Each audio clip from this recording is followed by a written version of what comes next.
I never thought I'd see my sister speechless. But there she stood, mouth agape, designer purse sliding from her perfectly manicured fingers as our father's lawyer finished reading the will. Vanessa's face, usually composed and confident, had transformed into a mask of shock and disbelief. For the first time in her life, being the favorite child hadn't worked out in her favor.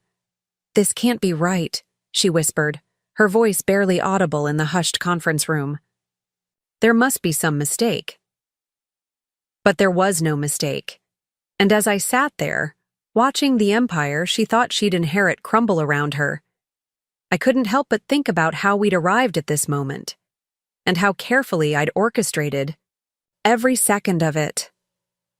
Before we jump back in, tell us where you're tuning in from, and if this story touches you, make sure you're subscribed, because tomorrow, I've saved something extra special for you.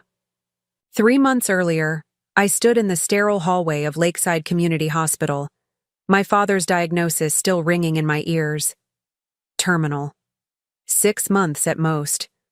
I pressed my forehead against the cool window overlooking the parking lot, watching as Vanessa's red Mercedes pulled away, taillights disappearing around the corner. She'd stayed exactly 17 minutes, just long enough to kiss Dad's forehead, ask if he needed anything from New York, and remind him that she had an important case waiting. Just long enough to maintain the appearance of the devoted daughter without actually devoting anything. I'd been there for 6 hours already. I would be there again tomorrow, and the day after that, and every day until the end. Just as I had been for the past 2 years as Dad's health slowly declined. My phone buzzed in my pocket.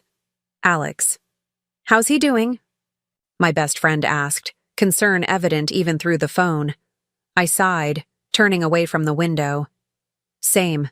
Doctors are adjusting his pain meds. Again." "And Hurricane Vanessa? I saw her Instagram post about visiting Daddy Dearest." I rolled my eyes. Blew in and out in under 20 minutes. Took a selfie holding his hand for social media before rushing back to her critically important merger deal. Alex's sigh mirrored my own. Classic Vanessa. Always has been. Always will be.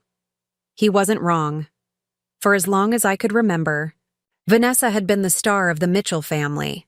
4 years older, infinitely more confident, and undeniably our father's favorite. Where I was practical, she was bold. Where I was reliable, she was exciting. Where I worked diligently at Mitchell Construction handling client relations and event planning, she pursued her glamorous legal career in New York, returning home only for holidays and photo opportunities. Yet somehow, despite her absence, she remained the golden child. She told Diane she's thinking of flying Dad to New York to see a specialist, I said, lowering my voice as a nurse walked past. Even though his doctors have explicitly said he's too weak for travel. "Let me guess, Diane thinks it's a wonderful idea?" Alex asked, referring to my stepmother. Of course. According to her, Vanessa's taking initiative while I'm being negative. After Mom died when I was 12, Dad had married Diane 3 years later. She had instantly bonded with Vanessa, both of them sharing a love for designer labels and social climbing. I was the awkward 15-year-old who preferred books to shopping sprees, and somehow that translated to being difficult in Diane's eyes. "Rebecca?" A nurse appeared in the doorway to Dad's room. "Your father's asking for you." I said goodbye to Alex and headed back in. Dad looked smaller somehow against the white hospital sheets, his once powerful frame diminished by illness.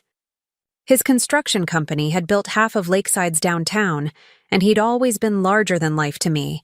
Strong hands, booming laugh, unwavering confidence. Now, those hands trembled as he reached for mine. "Did Vanessa leave already?" he asked, his voice raspy. "She had to get back to work," I said gently, squeezing his hand. "Important case." He nodded, pride flickering across his tired face. My girl, making partner at 33. Incredible. I swallowed the hurt that rose in my throat. I'd put my own career advancement on hold when he first got sick, turning down a prestigious event planning position in Chicago to stay in Lakeside. But that sacrifice had never seemed incredible to him. I spoke to James today, Dad continued, referring to his business partner. Everything's on track for the transfer. My heart sank. The transfer. Dad had been preparing to hand over control of Mitchell Construction to Vanessa for months now, despite the fact that she knew nothing about construction, despite the fact that she hadn't worked a day at the company, despite the fact that I had dedicated the past 7 years of my life to it. That's great, Dad, I managed, the lie bitter on my tongue. He must have seen something in my expression because he frowned slightly. Becca, we've talked about this. Vanessa has the business acumen to take the company to the next level. What he meant was, Vanessa has the Harvard business degree that you don't. Never mind that I'd worked my way through state while Vanessa's education had been fully funded by Dad. Never mind that I knew every client, every project, every employee by name. I know, Dad, I said softly. I'm just worried about her running things from New York. He waved away my concern. She'll move back once everything's settled. She's already looking at houses in Oak Hill. My phone buzzed again. A text from Alex. Coffee tomorrow morning? Need to talk to you about something important. I texted back a quick confirmation before turning my attention back to Dad, who had drifted off to sleep, still holding my hand. I stayed that way for hours, watching his chest rise and fall, wondering how many more quiet moments we'd have together. The next morning, I met Alex at Riverfront Coffee Shop, our usual spot with a view of the water. Despite the serious reason for our meeting, I couldn't help but smile as I spotted him at our corner table, 2 steaming mugs already waiting. Alex Rivera had been my rock since college, first as the teaching assistant in my business ethics class, then as a friend, and now as the family's attorney. He'd joined Golden Oaks Law Offices 3 years ago, and when Dad needed to update his will last year, it had seemed natural to work with someone we trusted. You look terrible, he said as I slid into the seat across from him. Good morning. To you too, I replied, reaching for the coffee he'd ordered for me. Caramel latte, extra shot, just the way I liked it. Late night at the hospital? I nodded. Didn't get home until after 2. Dad was restless. I took a sip of coffee, letting the warmth and caffeine work their magic. So, what's this important thing we need to talk about? Alex leaned forward, his expression serious. Your father asked me to come by the hospital yesterday after you left for dinner. He wanted to discuss some changes to his will. I frowned. What kind of changes? He's considering adjusting the distribution of company shares. Alex hesitated. Currently, the will allocates 75% of Mitchell Construction to Vanessa and 25% to you. The coffee suddenly tasted bitter. I'd suspected as much, but hearing it, confirmed, still hurt. But, Alex continued, he's been thinking about your dedication these past couple of years. He mentioned possibly creating a more equitable split.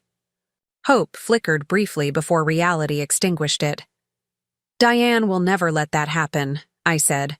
She's been in his ear about protecting Vanessa's inheritance since day one.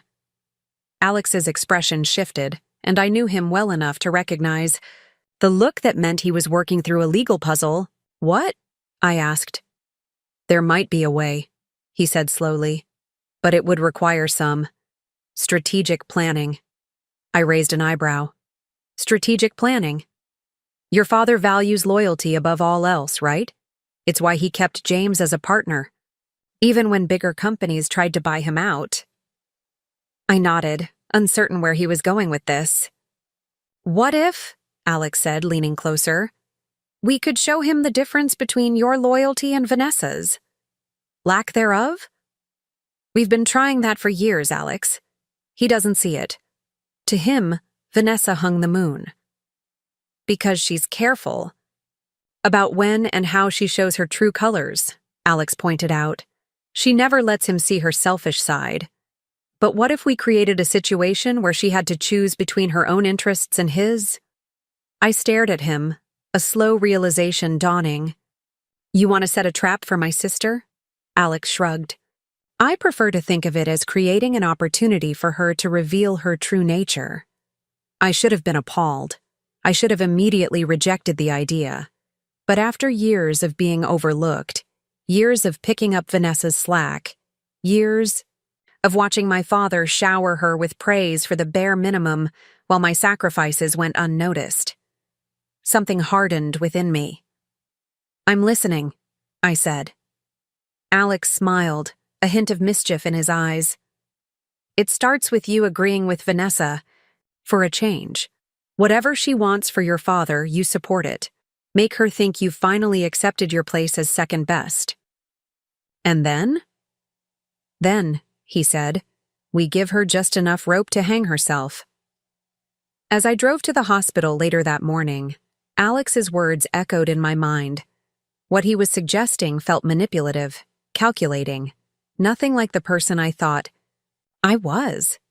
But then I thought about the company I'd helped build, the employees whose livelihoods would soon be in the hands of someone who cared more about her Instagram following than their families. Preparing and narrating this story took us a lot of time, so if you are enjoying it, subscribe to our channel. It means a lot to us. Now back to the story.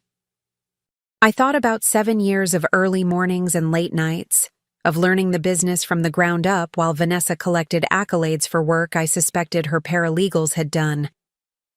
Most of all, I thought about my father's face lighting, up whenever Vanessa called, while my daily presence had become expected, unremarkable. By the time I reached Dad's room, my decision was made. Vanessa was already there, surprisingly, perched on the edge of Dad's bed in a cream-colored pantsuit that probably cost more than my monthly rent. Diane stood beside her, both of them looking up as I entered. There you are, Diane said, a hint of accusation in her tone.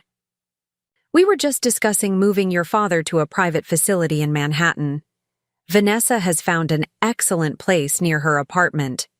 In the past, I would have immediately objected, listing all the reasons why moving Dad was a terrible idea.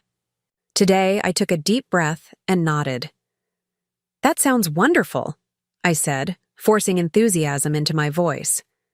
I'm sure they have excellent care. 3 pairs of eyes turned to me in shock. You agree? Vanessa asked, suspicion evident in her narrowed gaze. I shrugged, setting my purse down. You've obviously done your research.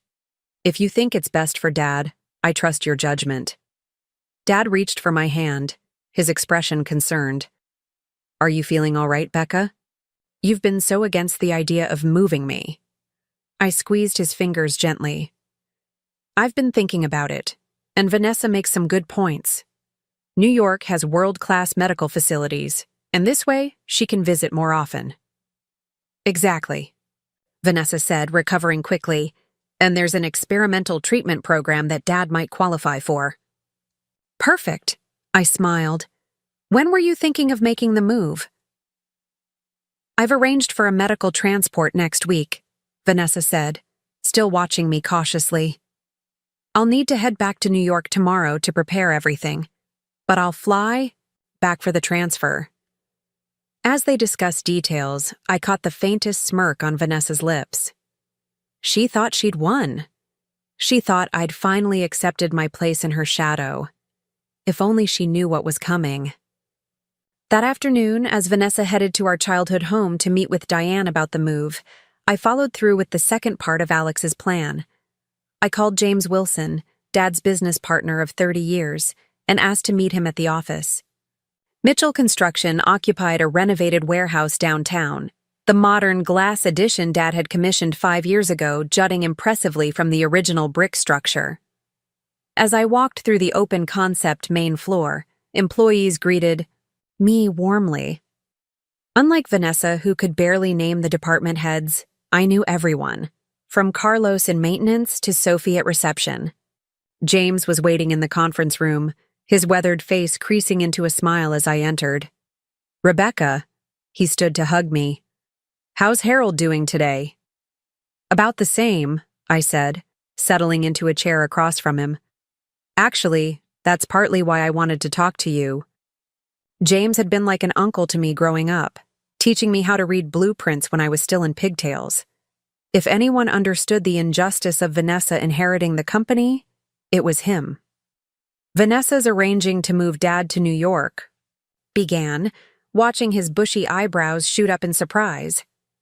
"Harold agreed to that?" I nodded. "He trusts her judgment. The problem is, she's also pushing to accelerate the leadership transition. She wants control of the company before Dad." I couldn't finish the sentence. James's expression darkened. That wasn't the plan. Harold wanted to maintain control until...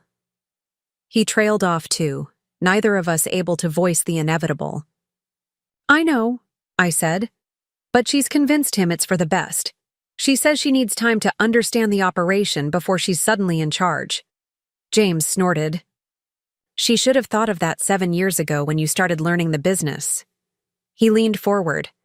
"What does she really want, Rebecca? Because we both know Vanessa doesn't make a move without an angle." This was the moment of truth.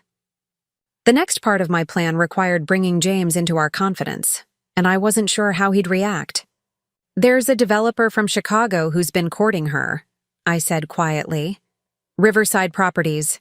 They want to acquire Mitchell Construction, but they specifically want the Lakefront Commons project. The Lakefront Commons was our largest development to date, a mixed-use property on prime real estate that had been Dad's dream for a decade. We'd finally broken ground last year." James's face flushed with anger. "Over my dead body. That project is Harold's legacy." "I know," I said, "and Dad would never sell. But if Vanessa has control, she wouldn't dare. She's meeting with their representatives next week in New York. Unofficially, of course." James's hands clenched into fists on the table. "How did you find out?" "She accidentally forwarded me an email meant for her assistant. She doesn't know I know." This was the lie at the center of our plan. There was no developer, no secret meeting. But we needed James to believe there was, and more importantly, we needed him to tell Dad. "Harold needs to know," James said, already reaching for his phone. I placed my hand over his. "Not yet. If we tell him now, Vanessa will just deny it. We need proof." "What kind of proof?" "I need access to the Lakefront Commons files, the detailed projections, the investor list, everything that would be valuable to a potential buyer." James frowned. "You already have access to those." "Not the confidential investor agreements," I said. "Those are kept in Dad's private safe. I need you to authorize their release to me." This was the crucial moment. If James refused, the plan would fall apart before it began. He studied me, 30 years of business instincts clearly triggering warning bells. "What are you planning, Rebecca?" I met his gaze steadily. "I'm going to protect my father's company from my sister. Will you help me?" For a long moment, he said nothing. Then slowly, he nodded. "For Harold," he said. "And because you're the one who should be running this place anyway." As I left the office with the files tucked safely in my briefcase, I texted Alex. "Phase 1 complete." His response came immediately. "Time for Phase 2. How's your acting?" I smiled grimly.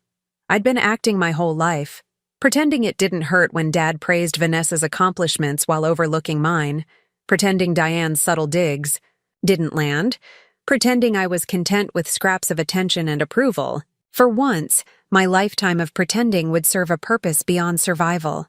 It would finally bring me justice. Phase 2 began the next morning. I arrived at the hospital earlier than usual, knowing Vanessa would stop by before her flight back to New York. I was sitting by Dad's bed, deliberately reviewing the Lakefront Commons files when she breezed in. "Morning, Daddy," she sang, bending to kiss his cheek before acknowledging me with a nod. "Rebecca." "Hey, Ness," I said, using her childhood nickname as I hastily gathered the papers. "Didn't expect you so early." Her eyes flickered to the documents in my hands. "What are those?" I hesitated, just long enough to seem guilty. "Just some work stuff, nothing important." Dad, still groggy from his morning medication, smiled weakly. "Becca's been keeping everything running smoothly while I'm stuck in here. Don't know what I'd do without her." Something that might have been jealousy flashed across Vanessa's perfect features. "I'm sure she has," she said, setting her designer handbag down. "Actually, that reminds me. I was hoping to go over some company details before I head back. Maybe you could brief me." "Rebecca?" It was so predictable it almost made me laugh. One hint that I had information she didn't, and suddenly she was interested in the business she'd ignored for years. "Of course," I said, standing. "Dad, we'll just step outside for a few minutes, okay?"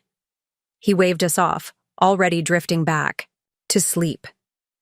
In the hallway, Vanessa's friendly facade instantly dropped. "What were those documents?" she demanded, her voice low but intense. I blinked, feigning surprise at her tone.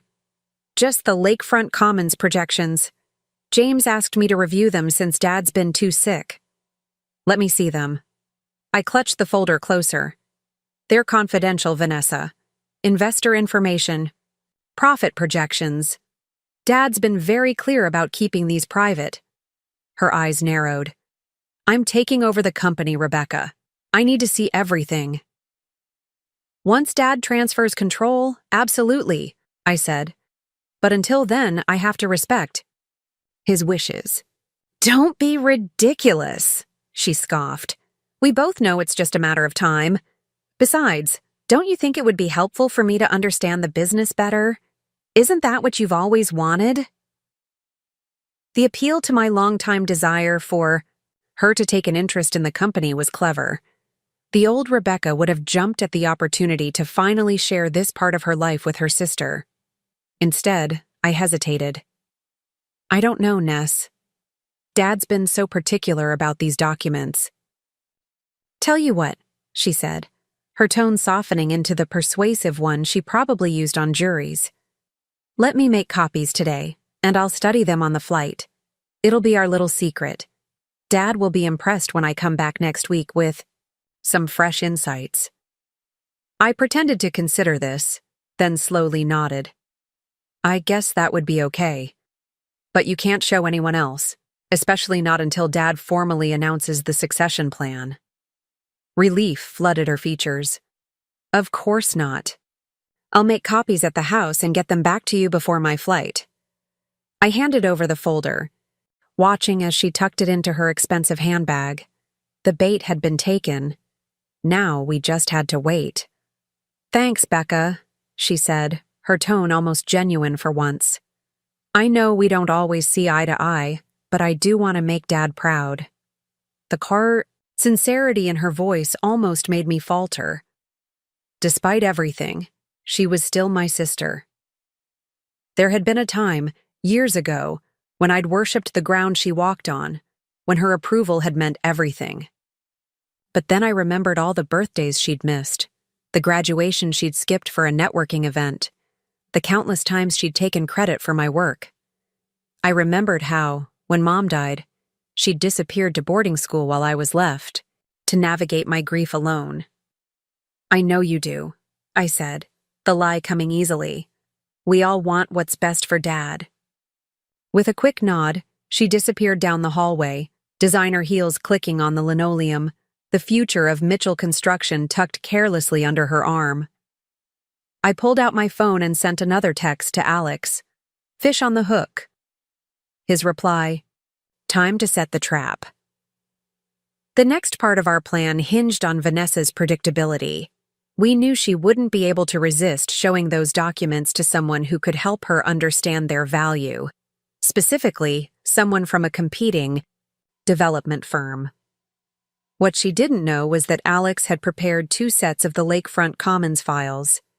The ones she now possessed contained subtly altered information: inflated profit projections, understated costs, and a fictional investor named Richardson Holdings, with a substantial stake in the project.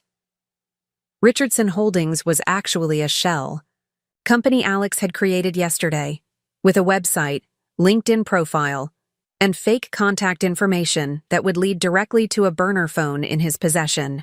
If Vanessa tried to reach out to this investor or shared the information with anyone else, we would know. I returned to Dad's room to find him more alert, watching a baseball game on the small TV mounted on the wall. "Where's your sister?" he asked as I settled back into the chair beside him. "She had to make some calls before her flight," I said. "She'll be back to say goodbye before she leaves." Dad nodded, his attention returning to the game. A comfortable silence fell between us, broken only by the quiet commentary from the TV and the steady beep of the monitors. I found myself studying his face, memorizing the lines around his eyes, the shape of his hands that had taught me how to hold a hammer, to drive a car, to stand up for myself. My phone buzzed with an email notification. Opening it, I found a message from Olivia Chen, my colleague at Mitchell Construction who handled our marketing. "Need to talk ASAP. Vanessa just called asking about lakefront pricing strategy. Said you approved the disclosure. Call me." I excused myself to make the call in the hallway. "Olivia, it's Becca. What did Vanessa want exactly?" "She was asking about our competitive pricing strategy for the commercial units," Olivia said, concern evident in her voice. She mentioned comparing them to similar developments in Chicago. I thought it was odd since she's never shown interest in marketing before. "Did you tell her anything?" "No, I said I needed to check with you first. But Becca, why is she suddenly interested in Chicago comparables?" "I'm not sure," I said, though of course I knew exactly why. "But I'm glad you checked with me. Don't share anything with her for now, okay? Dad's still technically in charge, and he hasn't authorized any disclosure." After hanging up, I immediately called Alex to update him. "She's making her move faster than we expected," he said. "This is good. The more people she contacts, the more evidence we have." "What's our next step?" "I've already seeded information about Richardson Holdings in industry circles," Alex explained. "If she does any digging, she'll find mentions of a major investor looking to expand their Chicago portfolio into Michigan. The trap is set." Over the next few days, we monitored Vanessa's activities from afar. She had returned to New York as planned, but according to our network of informants, Olivia in marketing, Carlos in maintenance, who had a cousin working for a competing firm, and Sophie at reception, who tracked all incoming calls, Vanessa had been making inquiries all over town. She'd contacted 3 other developers, supposedly to understand market trends. She'd requested detailed financial records from our accounting department. She'd even called Uncle Peter, Dad's brother and a minor stakeholder in the company, to ask about buyout procedures. Each piece of evidence was carefully documented by Alex and added to a file we were building. But we still needed the smoking gun, proof that she was actively planning to sell Dad's legacy project. It came on Friday, 4 days after Vanessa had left with the falsified documents. I was having lunch with James in the hospital cafeteria when my phone rang. It was the burner number Alex had set up for the fictional Richardson Holdings. "Hello?" I answered, putting it on speaker so James could hear. "Is this Mr. Richardson?" asked a familiar voice, my sister's. I deepened my voice slightly. "This is his assistant. Mr. Richardson is unavailable. Who's calling, please?" "This is Vanessa Mitchell from Mitchell Construction. I wanted to discuss our Lakefront Commons development and some potential opportunities." James's eyes widened as he listened, his fork frozen halfway to his mouth. "I see," I said in my disguised voice. "And what kind of opportunities are you referring to?" Vanessa's voice took on the smooth, persuasive tone she used in court. We're considering strategic partnerships, possibly even acquisition offers, for this particular development. According to our records, Richardson Holdings has a significant interest in the project, and we wanted to discuss future directions. I wasn't aware Mitchell Construction was for sale, I said. It's not, at least not entirely, Vanessa replied smoothly. But this particular asset might be available to the right partner. I'm authorized to begin preliminary discussions. James's face had turned a dangerous shade of red. I held up a finger, silently urging him to stay quiet. Who exactly has authorized these discussions, Ms. Mitchell? I asked. I'm the incoming CEO, she said confidently. The transition is happening next week. I have full authority to explore these options. I see. Well, I'll pass this message to Mr. Richardson. He may be interested in continuing this conversation. Would next Tuesday work for a meeting? Perhaps at your New York office. That would be perfect, Vanessa said, not bothering to hide her enthusiasm. I'll email you the address. After ending the call, James slammed his fist on the table, causing several nearby diners to stare. That snake, he hissed. Harold's not even gone yet, and she's already selling off his dream project. We need to tell Dad, I said quietly. Today. James nodded grimly. I'll bring the original files. He needs to see exactly what she's planning. We found Dad dozing in his room, looking frailer than ever against the hospital pillows. A wave of guilt washed over me as James gently shook him awake. Was this too much stress for him in his condition? But when James explained why we were there, something remarkable happened. Dad's eyes cleared, his spine straightened, and for a moment, I caught a glimpse of the formidable businessman he'd once been.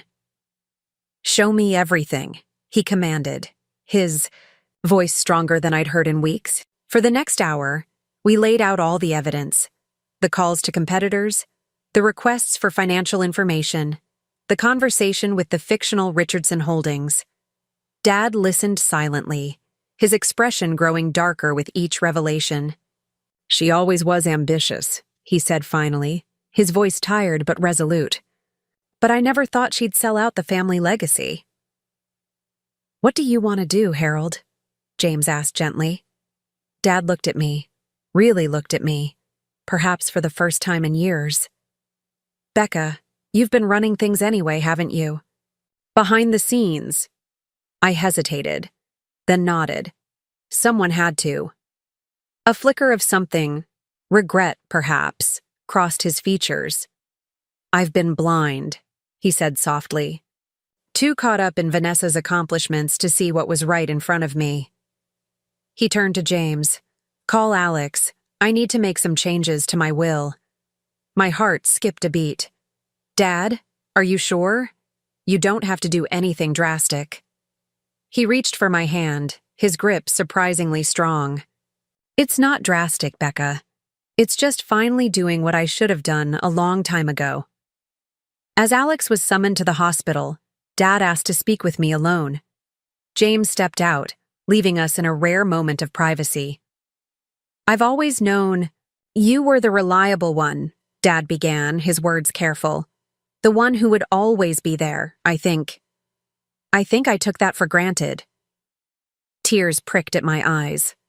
This was the closest he'd ever come to acknowledging the imbalance that had defined our family. It's okay, Dad, I said, though we both knew it wasn't. No, it's not, he replied, surprising me with his directness. I favored your sister because she reminded me of myself. Ambitious, driven, always reaching for more. You reminded me of your mother. Steady, loyal, kind. He paused, his breathing slightly labored. After she died, it hurt to see her in you. So I focused on Vanessa instead. It was easier. The admission hit me like a physical blow. All these years I'd thought there was something lacking in me, some fundamental flaw that made me less worthy of his attention. I didn't know, I whispered. I should have told you, he said simply. I should have told you a lot of things. When Alex arrived an hour later, Dad was ready. He dictated the changes to his will with a clarity and precision that belied his physical condition, leaving no doubt about his intentions. I tried to protest when I heard the extent of the changes, but Dad was adamant.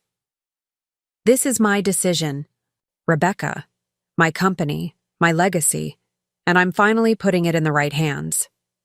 Alex drafted the amendments on his laptop, printed them using the hospital's business center, and returned with witnesses, a hospital administrator and a chaplain, both of whom had no connection to our family. As Dad signed the documents with a steady hand, I felt a strange mix of emotions. Vindication, yes, but also sadness that it had taken such extreme circumstances to bring us to this point. Alex promised to file the updated will immediately, ensuring it would be legally binding before Vanessa returned. "She won't be able to contest this, Harold," he assured my father. "You're of sound mind, and we have multiple witnesses." Dad nodded, then turned to me. "Now for the harder part. We need to confront Vanessa." "I'll call her," I offered. "No," Dad said firmly. "Let her come back thinking everything is proceeding as planned. Let her walk into the room believing she's won." His eyes held a steely determination I hadn't seen since before his illness. It's time my oldest daughter learned that actions have consequences. The next few days passed in a strange limbo.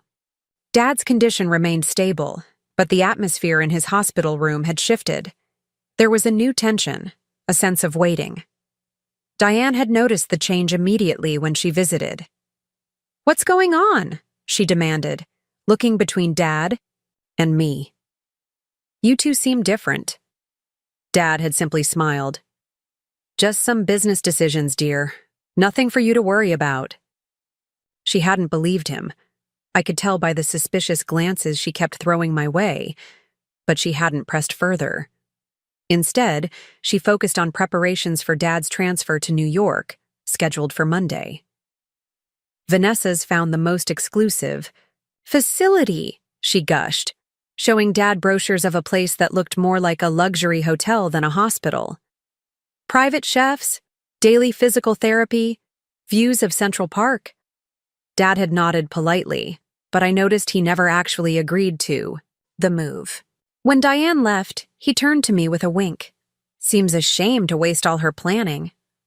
I laughed, surprised by this glimpse of mischief from my usually serious father. "You're enjoying this, aren't you?" "Let's just say I'm looking forward to Monday." Monday arrived with a flurry of activity. Vanessa's flight was due to land at 10 a.m. and she would come directly to the hospital to oversee Dad's transfer. The medical transport was scheduled for 2 p.m., or at least that's what Vanessa and Diane believed. In reality, Alex had arranged for the hospital's administrative team to discover a problem with the transfer paperwork around 11 a.m., delaying everything by at least 3 hours. This would give us the time we needed for the confrontation. I arrived at the hospital early, bringing Dad his favorite coffee from the local shop and a fresh blueberry muffin. "Nervous?" I asked, setting up his breakfast. "Not at all," he replied, though the slight tremble in his hands betrayed him. "I've faced tougher opponents than my own daughter in business, but we both knew this wasn't just business. This was family, with all the complicated emotions that entailed." Around 11:30, my phone buzzed with a text from Diane. "Picking up Vanessa now. Be there in 20. Everything ready?" I showed Dad the message. "Showtime soon." He nodded, then surprised me by reaching for my hand. "Whatever happens, Becca, I want you to know I'm proud of you. Not just for catching Vanessa's scheme, but for everything you've done all these years without recognition." The unexpected praise brought a lump to my throat. "Thanks, Dad." "I mean it," he insisted. "You're your mother's daughter, but you're also mine. You've got her heart and my business sense, a better combination than I realized." Before I could respond, the door swung open, and there she was. Vanessa, immaculate as always in a tailored navy suit, her dark hair pulled back in a sleek ponytail, diamond studs glinting at her ears. Daddy! She exclaimed, rushing to embrace him while barely acknowledging my presence. You look so much better already. Just wait until you see the facility in New York. It's going to be perfect. Diane followed close behind, nodding approvingly. The car service will be here at 2, and the medical transport is all arranged. I caught Dad's eye across the room, seeing the same thought reflected there. They had no idea what was coming. Actually, Dad said, his voice remarkably steady, there's been a slight change of plans.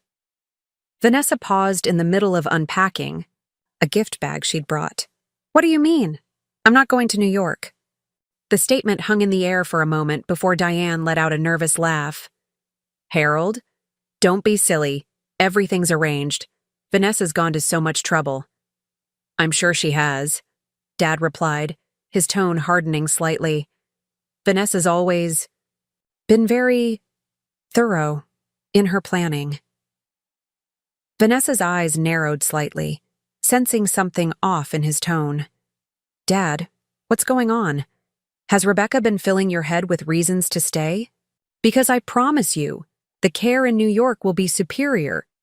This isn't about medical care, Dad interrupted. This is about Mitchell Construction. A flicker of something, uncertainty, fear, crossed Vanessa's perfect features before she composed herself. What about it? Everything's on track for the transition, just like we discussed. Dad leaned forward in his bed. Is that why you've been contacting our competitors? Why you've been inquiring about selling Lakefront Commons? Part of our transition plan? Vanessa went very still, her gaze darting briefly to me before returning to Dad. I don't know what you're talking about. Don't lie to me, Dad said, his voice quiet but intense. We have the recordings, Vanessa. We have the emails. We know exactly what you've been planning. Vanessa's composure cracked just slightly. Whatever Rebecca's told you. This isn't about Rebecca, Dad cut in. This is about you trying to sell off my life's work before I'm even gone. Diane stepped forward, her hand on Vanessa's arm. Harold, you're confused. The medication... I'm not confused, Diane. I'm finally seeing clearly. Dad's voice was gathering strength now. Vanessa has been planning to sell Lakefront Commons to Riverside Properties the moment she gained control of the company. That's not... Vanessa began, but stopped when Dad held up his hand. Richardson Holdings, he said simply. The color drained from Vanessa's face. Ring a bell? Dad continued. The investor you called on Friday? To discuss strategic partnerships? Vanessa's eyes darted around the room as she visibly recalculated her position. Daddy, you don't understand. I was exploring options to maximize value. That's what good business leaders do. No, Dad said firmly. Good business leaders honor commitments. They protect legacies. They don't sell out family traditions for quick profits. The room fell silent as Vanessa seemed to realize the depth of the trap she'd fallen into. Finally, her gaze settled on me, hardening into accusation. You did this, she said, her voice low and dangerous. You set me up. I met her stare evenly. You did this to yourself, Vanessa. All I did was give you the opportunity to show Dad who you really are. You little... She took a step toward me but was stopped by Dad's voice, stronger than I'd heard in months. Enough, he commanded. Vanessa, sit down. We're not finished. Surprisingly, she obeyed, sinking into the chair opposite his bed. I've amended my will, Dad announced, causing both Vanessa and Diane to gasp. Mitchell Construction will no longer be passing to you, Vanessa. Effective immediately, Rebecca will be taking over as CEO, with James remaining as COO. You can't do that, Vanessa whispered, shock evident in her voice. I can, and I have, Dad replied calmly. The paperwork was filed on Friday. Diane's face had flushed an angry red. This is Rebecca's doing, she accused. She's manipulated. You, Harold, she's always been jealous of Vanessa. Dad shook his head. No, Diane, this is my decision, based on evidence, not emotion. Vanessa stood suddenly, her designer handbag clutched like a shield. You'll regret this, she said, her voice trembling with rage. Both of you. As she stormed toward the door, Dad called after her. Vanessa. She paused, not turning.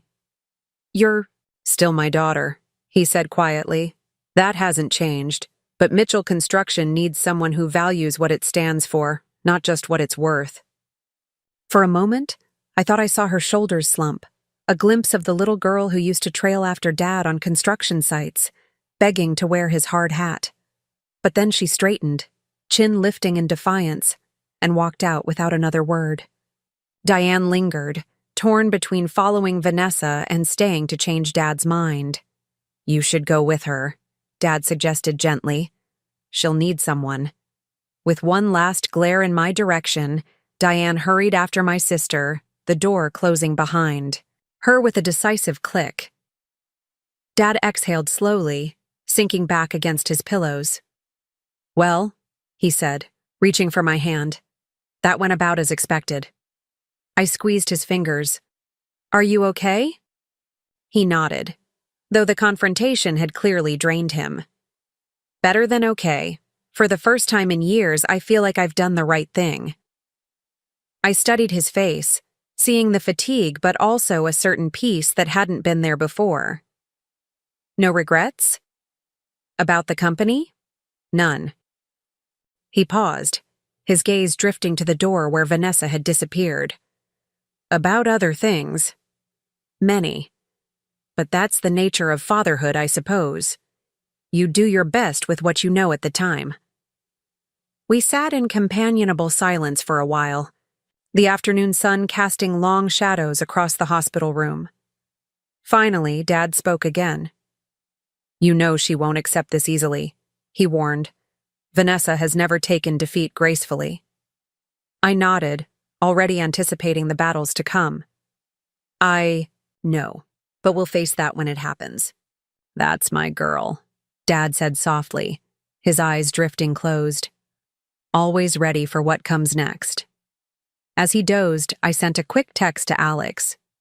It's done. She knows. His reply came moments later. How did she take it?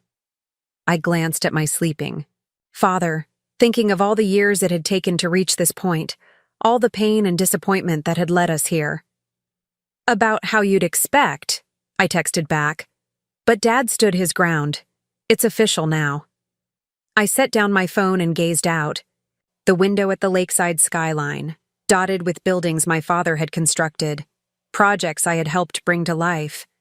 For the first time, I allowed myself to imagine what it would be like to lead Mitchell Construction, to build something that was truly mine. It wouldn't be easy. Vanessa would fight. Diane would undermine. There would be employees loyal to the old guard, investors nervous about the change in leadership, competitors eager to capitalize on the family drama. But as I watched my father sleep, his face peaceful in a way it hadn't been in years, I knew we had done the right thing. Not just, for the company, but for him. For his legacy. My phone lit up with another message from Alex. Congratulations, CEO Mitchell. Ready for what comes next? I smiled, typing back a single word. Always. By Wednesday afternoon, the hospital had settled into an uneasy calm. Vanessa had not returned after storming out, though Diane had made several brief visits, her conversation strained and formal. Dad seemed both relieved and saddened by the distance, but he remained firm in his decision about the company. The transfer paperwork should be finalized by Friday, Alex told me as we shared lunch in the hospital cafeteria. James is handling the executive team notification. By Monday morning, you'll officially be CEO. I pushed my salad around the damper. Plastic container, appetite diminished by the weight of what lay ahead. It still doesn't feel real. Having second thoughts? Alex asked, studying my face. Not about the company, I clarified quickly. I know I can do the job. It's Vanessa. The look on her face when Dad told her? I've never seen her so betrayed. Alex's expression softened. You didn't betray her, Becca. She betrayed your father's trust. There's a difference. I know that logically, but she's still my sister. I sighed, setting down my fork. And now I've driven this permanent wedge between us. The wedge was already there, Alex reminded me gently. You just stopped pretending it wasn't. Before I could respond, my phone buzzed with a call from Uncle Peter. I excused myself to answer, stepping into the hallway. Rebecca, my uncle's gruff voice came through the line. Is it true? Harold's cutting Vanessa out? The news had traveled fast. Not cutting her out completely, I explained. She's still getting a significant inheritance. But yes, I'm taking over the company. A low whistle. Can't say I'm surprised. That girl never did have Harold's work ethic, but I am surprised he finally saw it. Did Vanessa call you? I asked, wondering how he'd found out. Showed up at my doorstep last night, tears streaming down her face. Said you'd manipulated Harold into changing his will, that you'd planted false evidence. My stomach clenched. That's not what happened. I know that, Uncle Peter assured me. Vanessa's always been dramatic. Remember when she claimed you stole her prom date? I winced at the memory. Jason Hartley had asked me to prom first, but Vanessa had convinced everyone that I'd somehow schemed to take him away from her. The fact that she'd never even spoken to Jason before was irrelevant in her version of events. What did you tell her? I asked. That she'd made her bed and would have to lie in it. Wasn't particularly sympathetic, I'm afraid. Uncle Peter's voice took on a more serious tone. But that's not why I'm calling. She mentioned something about contesting the will, getting her lawyer friends involved. My grip tightened on the phone. Can she do that? She can try. Won't get far with Harold still alive and clearly of sound mind, but she could make things messy. Just wanted to give you a heads up. After thanking him for the warning, I returned to the table where Alex was waiting expectantly. Uncle Peter says Vanessa's talking about contesting the will, I told him, getting lawyers involved. Alex didn't seem particularly concerned. She can try, but as long as your dad is legally competent, which he absolutely is, her case won't stand. Even if something happened to him now, we have overwhelming evidence of her plans to sell the company, which directly contradicts Harold's wishes. So we're covered legally. Completely. He hesitated. But that doesn't mean she won't try other tactics. Like what? Turning family against you, spreading rumors among employees, classic divide and conquer strategy. I thought about the Mitchell construction employees, many of whom had known me since I was a child bringing Dad lunch at job sites. She doesn't know them like I do. Maybe not, Alex acknowledged, but she knows how to manipulate people. Don't underestimate her. The warning proved prescient the very next morning. I arrived at the office to find a buzz of whispered conversations that fell silent as I walked through. Sophie at reception wouldn't quite meet my eyes as she handed me my messages. Is everything okay? I asked her, keeping my voice casual. She fidgeted with her pen. Ms. Mitchell, your sister, sent an email to the whole company last night about the transition. My heart sank. What did it say? Sophie hesitated, then reached into her drawer and handed me a printed copy. The email was masterfully crafted, Vanessa's legal training on full display. It expressed deep concern about the unexpected disruption to the succession plan, hinting at undue influence during a vulnerable time for our family. She assured employees that she was working to resolve the situation and asked for their patience during this difficult period. The most telling line came near the end. While I understand this creates uncertainty for you all, please know that I remain committed to preserving Mitchell Construction as my father built it, rather than allowing hasty changes that might put your jobs and our legacy at risk. The implication was clear. I was a threat to their job security, a risky change, a danger to the company's future. "Thanks, Sophie," I said, trying to keep my voice steady as I handed the email back. "Has James seen this?" She nodded. "He called an emergency executive meeting for 9 o'clock. James was already in the conference room when I arrived, along with our CFO, HR director, and 3 vice presidents. Their expressions ranged from concerned to openly skeptical. "Good morning," I said, taking the seat at the head of the table. That had always been my father's.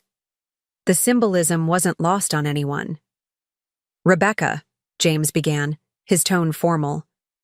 "I think we need to address the elephant in the room." I nodded, straightening my shoulders. "Vanessa's email. I've seen it." "It's caused some concern," our HR director, Patricia, said carefully. "Several department heads have already contacted me asking for clarification." "I understand," I said, "and I appreciate the opportunity to set the record straight." For the next 20 minutes, I laid out the facts as plainly as possible. I explained Vanessa's plans to sell Lakefront Commons, showed them the recordings of her calls to competitors, and shared Dad's decision to change the succession plan based on this evidence. "My father built this company to last generations," I concluded. "He chose me to lead it because he believes I share that vision. My commitment is to all of you, to our clients, and to the communities we build. Not to selling off assets for short-term gain." The room was silent when I finished. Finally, our CFO, Marshall, spoke up. "I worked with your father for 15 years, he said slowly. "Harold Mitchell is many things, but easily manipulated. Isn't one of them. If he chose you, he had his reasons." Murmurs of agreement followed his statement. James caught my eye across the table, giving me an approving nod. "So what's our response?" Patricia asked. "Do we send out a company-wide email countering Vanessa's claims?" I considered this, then shook my head. "No. That would just escalate things, make it look like a public family feud. Instead, I want each of you to speak directly with your teams. Answer questions honestly. Reassure them that Mitchell Construction remains committed to the same values it always has." "And what about Vanessa?" Marshall asked. "Do we expect further interventions?" "Probably," I admitted. "But we'll handle those as they come. For now, our focus is on stability and transparency." As the meeting concluded, James lingered behind. "Well handled," he said once we were alone. "Your father would be proud." "Thanks," I said, though the victory felt hollow. "I just wish it hadn't come to this." "Unfortunately, this is only the beginning," James warned. "Vanessa's never been one to surrender gracefully." His prediction proved accurate throughout the day. By noon, I'd received reports that Vanessa had contacted several of our major clients expressing concerns about the leadership transition. By 3 o'clock, I learned she'd reached out to 2 board members, suggesting an emergency meeting to discuss the situation. And by 5, when I was preparing to leave for the hospital, Alex called with the most troubling news yet. "Vanessa's filed for an emergency competency hearing," he said without preamble. "She's claiming Harold was under undue influence due to medication when he changed the will." I sank into my chair, a cold feeling settling in my stomach. "Can she do that?" "She can try," Alex said grimly. "She's found a sympathetic judge, Martin Geller. They apparently worked on a charity committee together." "What does this mean?" "It means we need to get your father's doctors to certify his mental competence immediately, and we need to prepare him for potential questioning." I rubbed my temples, feeling a headache building. "This will kill him, Alex. The stress of a legal battle with his own daughter." "I know," he said softly. "But we don't have a choice.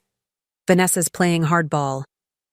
When I arrived at the hospital an hour later, I was surprised to find Diane sitting with Dad, her expression tense but not overtly hostile. She stood when I entered, gathering her designer purse. "I'll leave you two to talk," she said stiffly. As she passed me in the doorway, she paused. For what it's worth, I tried to talk her out of the legal action. She wouldn't listen. The admission stunned me into silence, and Diane was gone before I could respond. Dad looked tired, the lines around his eyes deeper than ever. "Diane told me about the hearing," he said as I took the seat she'd vacated. "I'm sorry," I said, reaching for his hand. "This isn't what I wanted." "I know, Becca." He squeezed my fingers. "But it's what Vanessa wants, and she's never been one to accept defeat." "We can fight it," I assured him. "Alex says your doctors can testify to your mental competence. The hearing will be dismissed." Dad nodded, though his expression remained troubled. "It's not the hearing that concerns me. It's what this reveals about your sister, that she would go this far." His voice trailed off, and I saw something in his eyes I'd never seen before: disillusionment. For all the years of favoring Vanessa, of overlooking her flaws, he'd maintained a certain image of her, his ambitious, brilliant firstborn. Now, that image was crumbling, and the pain of that realization was written plainly on his face. "I failed her," he said softly. "Somewhere along the way, I taught her that getting what she wants is more important than how she gets it." "You can't blame yourself," I said, though part of me had spent years doing exactly that. "Vanessa makes her own choices, influenced by the values I instilled or failed to instill." He sighed, looking older than his 68 years. "When your mother was alive, she balanced me out. She saw Vanessa's tendencies toward entitlement and tried to correct them. After she died, I just wanted both of you to be happy. For Vanessa, that meant giving her everything she wanted. It was the most honest conversation we'd ever had about the family dynamics that had shaped my childhood. Part of me wanted to push further, to finally voice the hurt I'd carried for so long.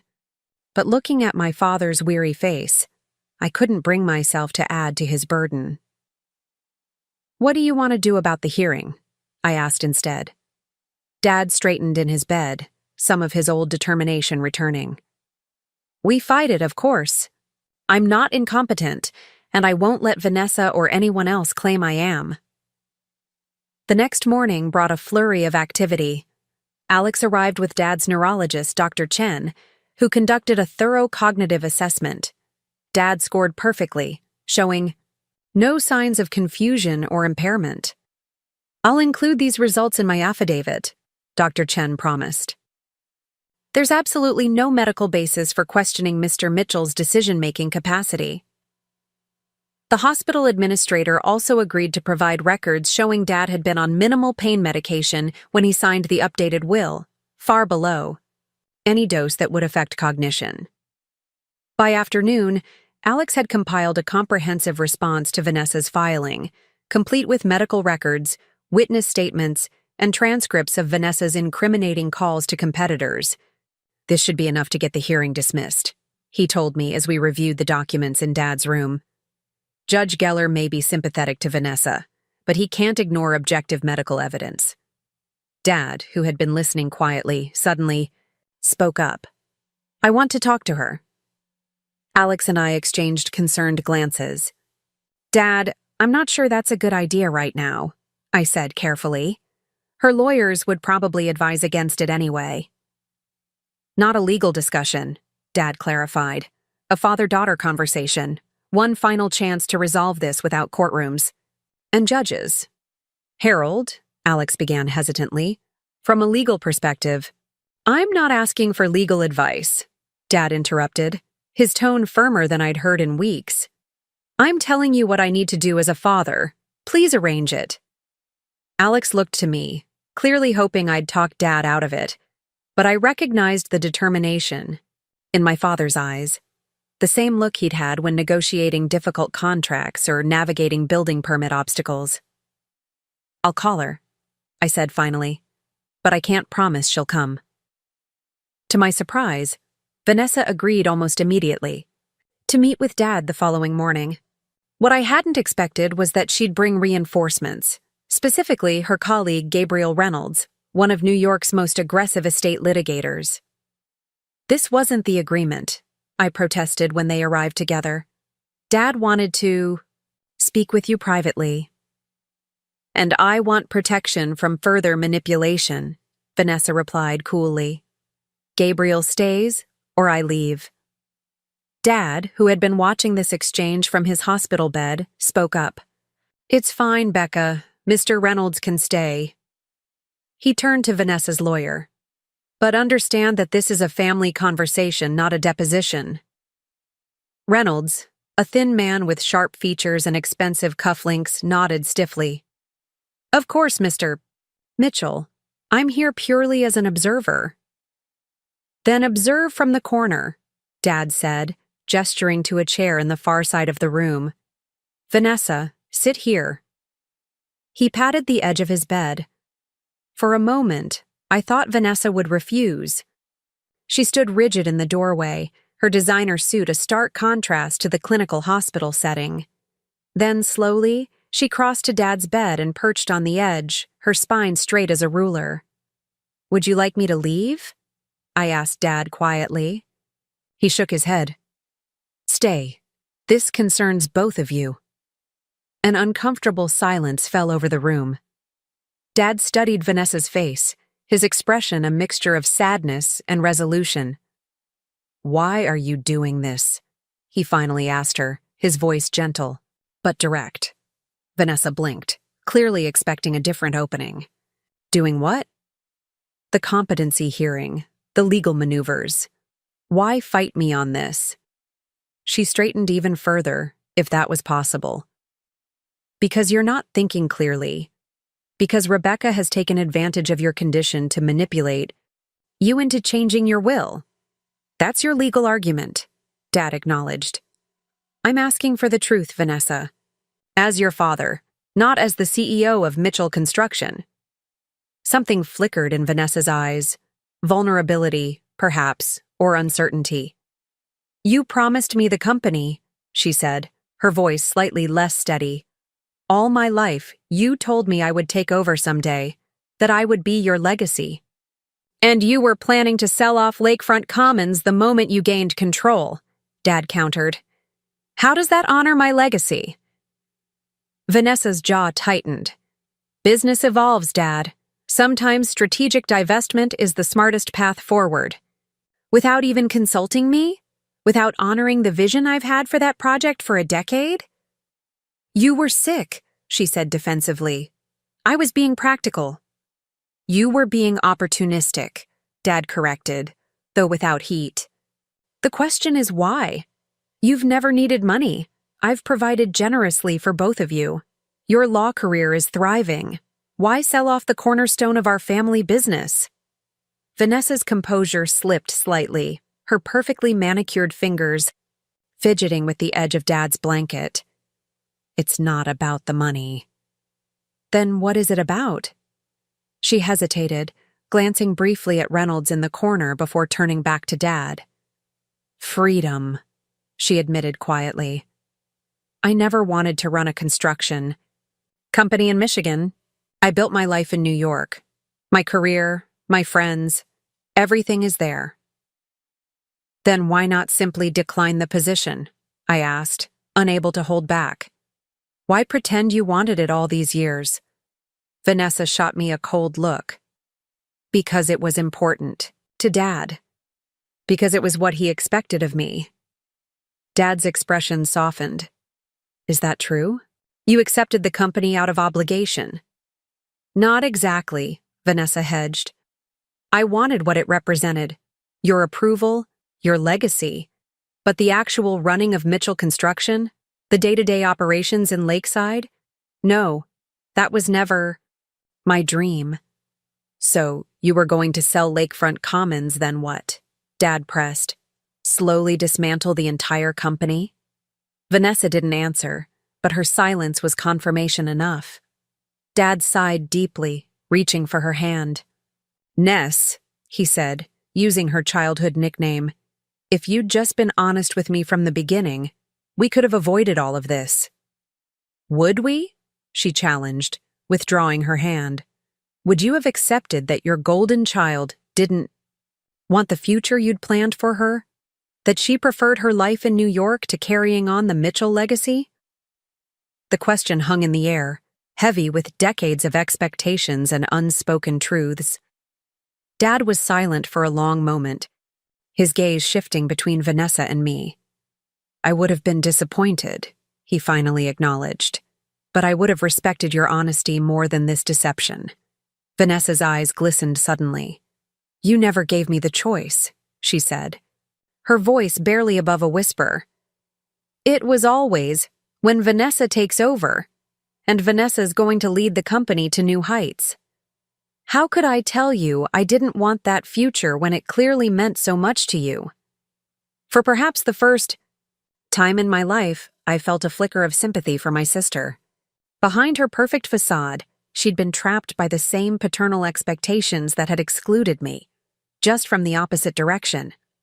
Dad reached for her hand again, and this time, she didn't pull away. I'm sorry, he said simply. I put my dreams onto you without asking if they were your dreams too. Vanessa swallowed hard, a single tear escaping despite her obvious effort to maintain composure. So what happens now? That depends on you, Dad said. Are you willing to drop this legal challenge? To accept that Rebecca is better suited to lead Mitchell Construction, not because I love her more, but because she truly wants to? Vanessa was quiet for a long time, her internal struggle evident on her face. Finally, she looked up, her gaze moving from Dad to me. You'll keep Lakefront Commons intact? She asked me directly. You won't sell it? I would never sell it, I assured her. It's Dad's legacy project, our legacy. She nodded slowly, then turned back to Dad. And what about my inheritance? The rest of the estate? Dad's expression hardened slightly. This isn't a negotiation, Vanessa. This is me asking you to do the right thing. Reynolds cleared his throat from the corner. Perhaps we should discuss the estate division privately, Ms. Mitchell. No, Vanessa said firmly, surprising everyone. Dad's right. This isn't about money. She took a deep breath. I'll withdraw the competency challenge. Relief washed over Dad's face. Thank you, Ness. But, she continued, her lawyer instincts resurfacing, I want it on record that I'm doing this voluntarily, not because the challenge lacks merit. Of course, Alex said from the doorway, where he'd been waiting. We can draft a statement, acknowledging your voluntary withdrawal. With the immediate crisis averted, Reynolds excused himself to make calls, and Alex followed to draft the necessary paperwork. Dad looked exhausted but relieved, the emotional conversation clearly having taken a toll. I'm proud of you, he told Vanessa. This couldn't have been easy. She managed a small smile, though her eyes remained sad. It's what Mom would have wanted. She always said family was more important than pride. Dad's eyes misted at the mention of our mother. She was right about so many things. As I watched them together, Dad and his firstborn, sharing a moment of genuine connection perhaps for the first time in years, I felt like an intruder. I moved toward the door, intending to give them privacy. Becca, Vanessa called, stopping. Me. Wait. I turned, surprised by the lack of hostility in her voice. I owe you an apology, she said, the words clearly difficult for her. Not for fighting for what I thought was mine, but for other things, over the years. The vague apology was so typically Vanessa, acknowledging wrongdoing without specifying exactly what she was sorry for. But it was more than I'd ever expected to receive from her. Thank you, I said simply. That means a lot.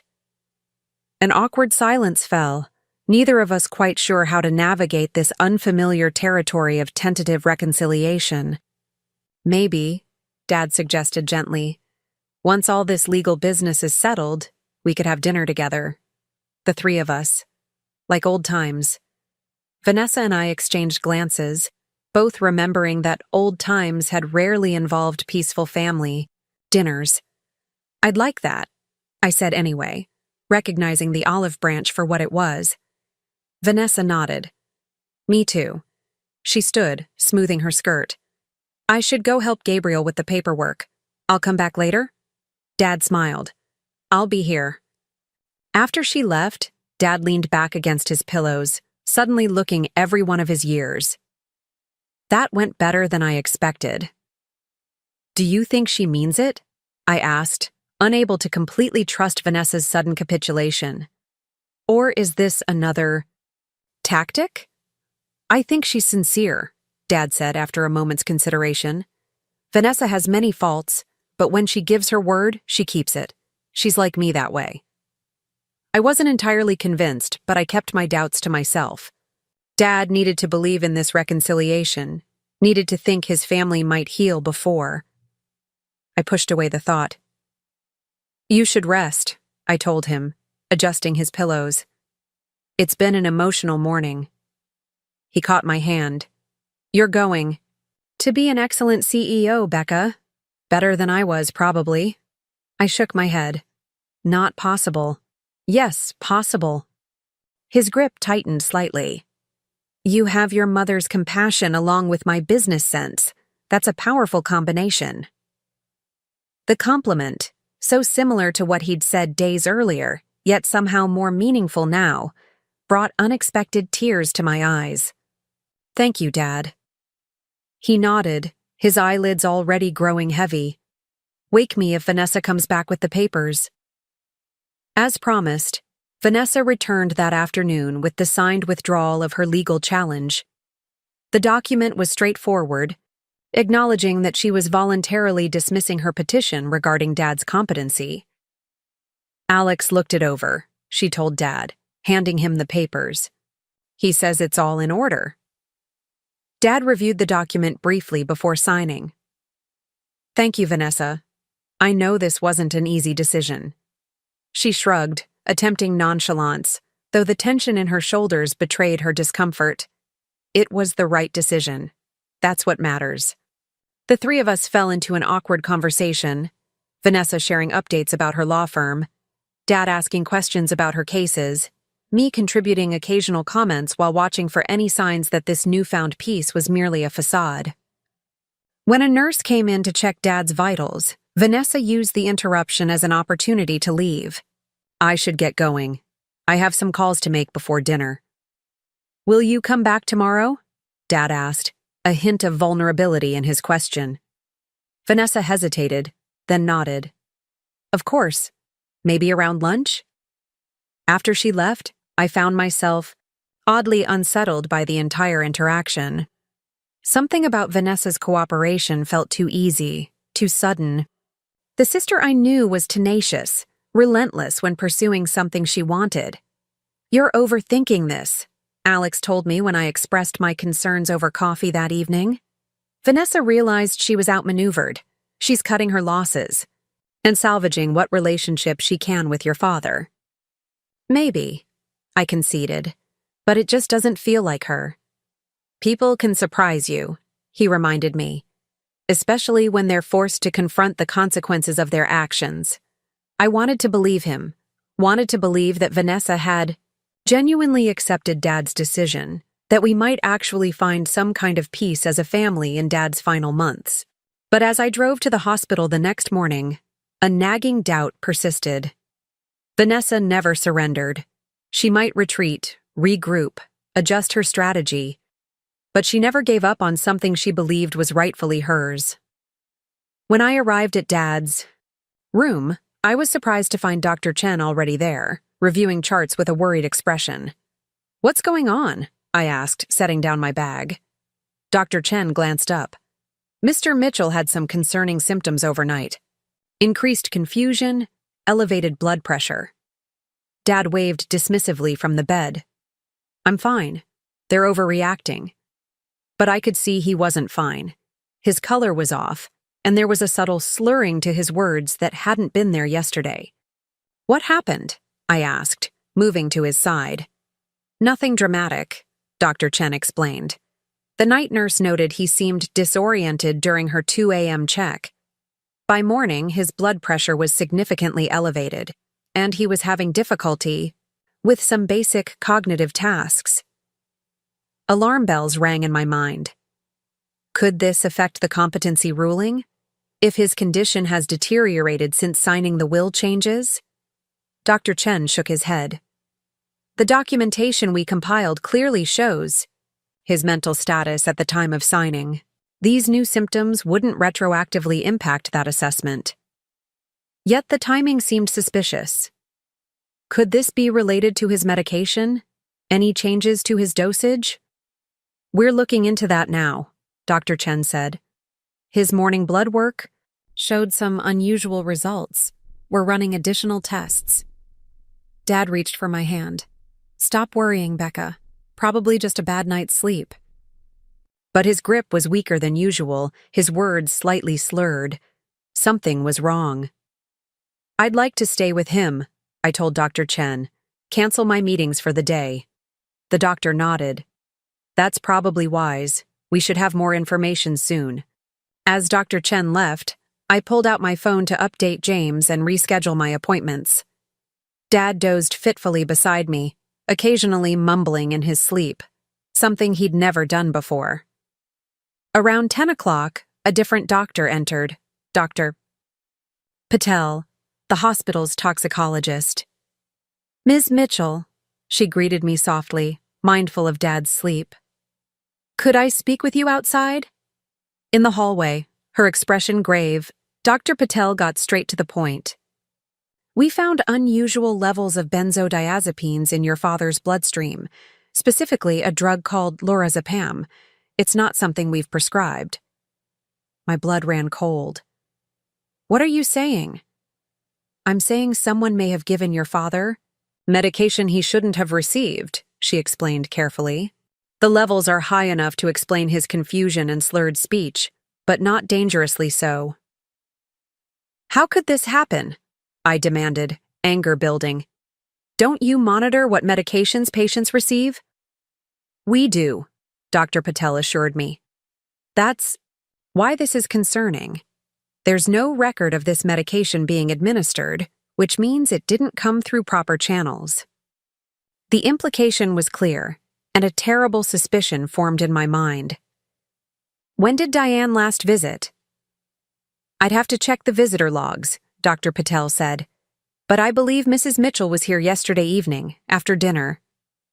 After Vanessa had withdrawn her legal challenge. After Dad had signed the papers. I need to make a call," I told Dr. Patel. "And then I think we need to contact hospital security." In the quiet hallway, hands shaking slightly, I called Alex. "Vanessa never intended to honor the withdrawal," I said the moment he answered. "She or Diane has been drugging Dad, trying to actually create the incompetence they claimed existed all along." "What?" Alex's voice sharpened. "Are you sure?" "The hospital found benzodiazepines in his system, medication he wasn't prescribed. It's causing confusion, slurred speech, exactly the symptoms they'd need to prove incompetence." Alex swore, under his breath.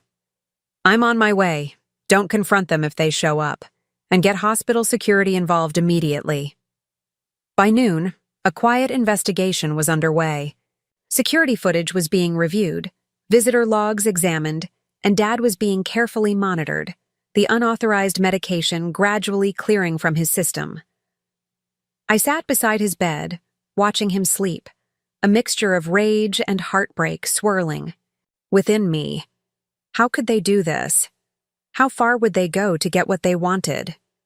Dad stirred, his eyes opening. "Becca?"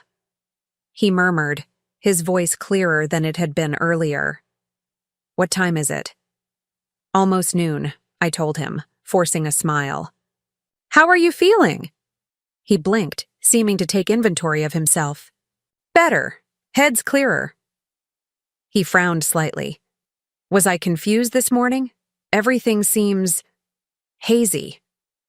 I squeezed his hand. The doctors think you might have had a reaction to something. They're looking into it. Before I could decide whether to tell him our suspicions, a commotion in the hallway caught my attention. Raised voices, then the door swinging open to reveal Vanessa and Diane, both looking flustered as they were escorted by a security guard. "What is the meaning of this?" Diane demanded. "We're family. We have every right to visit Harold." The guard looked to me for direction. I stood, positioning myself between them and Dad's bed. "They can come in," I said quietly, "but I'd like you to stay, please." Vanessa's eyes narrowed at the unusual request. "What's going on, Rebecca? Why, the security escort?" "I think you know," I replied, keeping my voice level despite the anger coursing through me. "Dad had an interesting night. Confusion, slurred speech, cognitive difficulties, all appearing mysteriously after Diane's visit yesterday." Diane gasped, a hand flying to her chest. "Are you accusing me of something?" "The hospital found benzodiazepines in Dad's system," I continued, watching their faces carefully. "Medication he wasn't prescribed. Convenient timing, don't you think? Right after Vanessa withdraws her competency challenge." "This is outrageous!" Vanessa sputtered, though I noticed she glanced briefly, nervously at Diane. "You can't possibly think—" "The security footage is being reviewed as we speak," I interrupted. "Every visitor, every minute spent in this room. If either of you brought unauthorized medication in here, we'll know soon enough."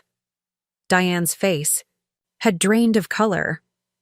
Vanessa's expression hardened into something cold and calculating, the face she probably showed opponents in the courtroom. "You've lost your mind," she said flatly. "Stress has made you paranoid. Dad's condition is deteriorating. Naturally. That's what happens with terminal cancer." "Not according to his doctors," I countered. "They're quite clear that his confusion today is medically inconsistent with his condition." From the bed, Dad's voice cut through the tension. "Stop." We all turned to him, surprised by the strength in his tone. He was struggling to sit up, and I moved to help him.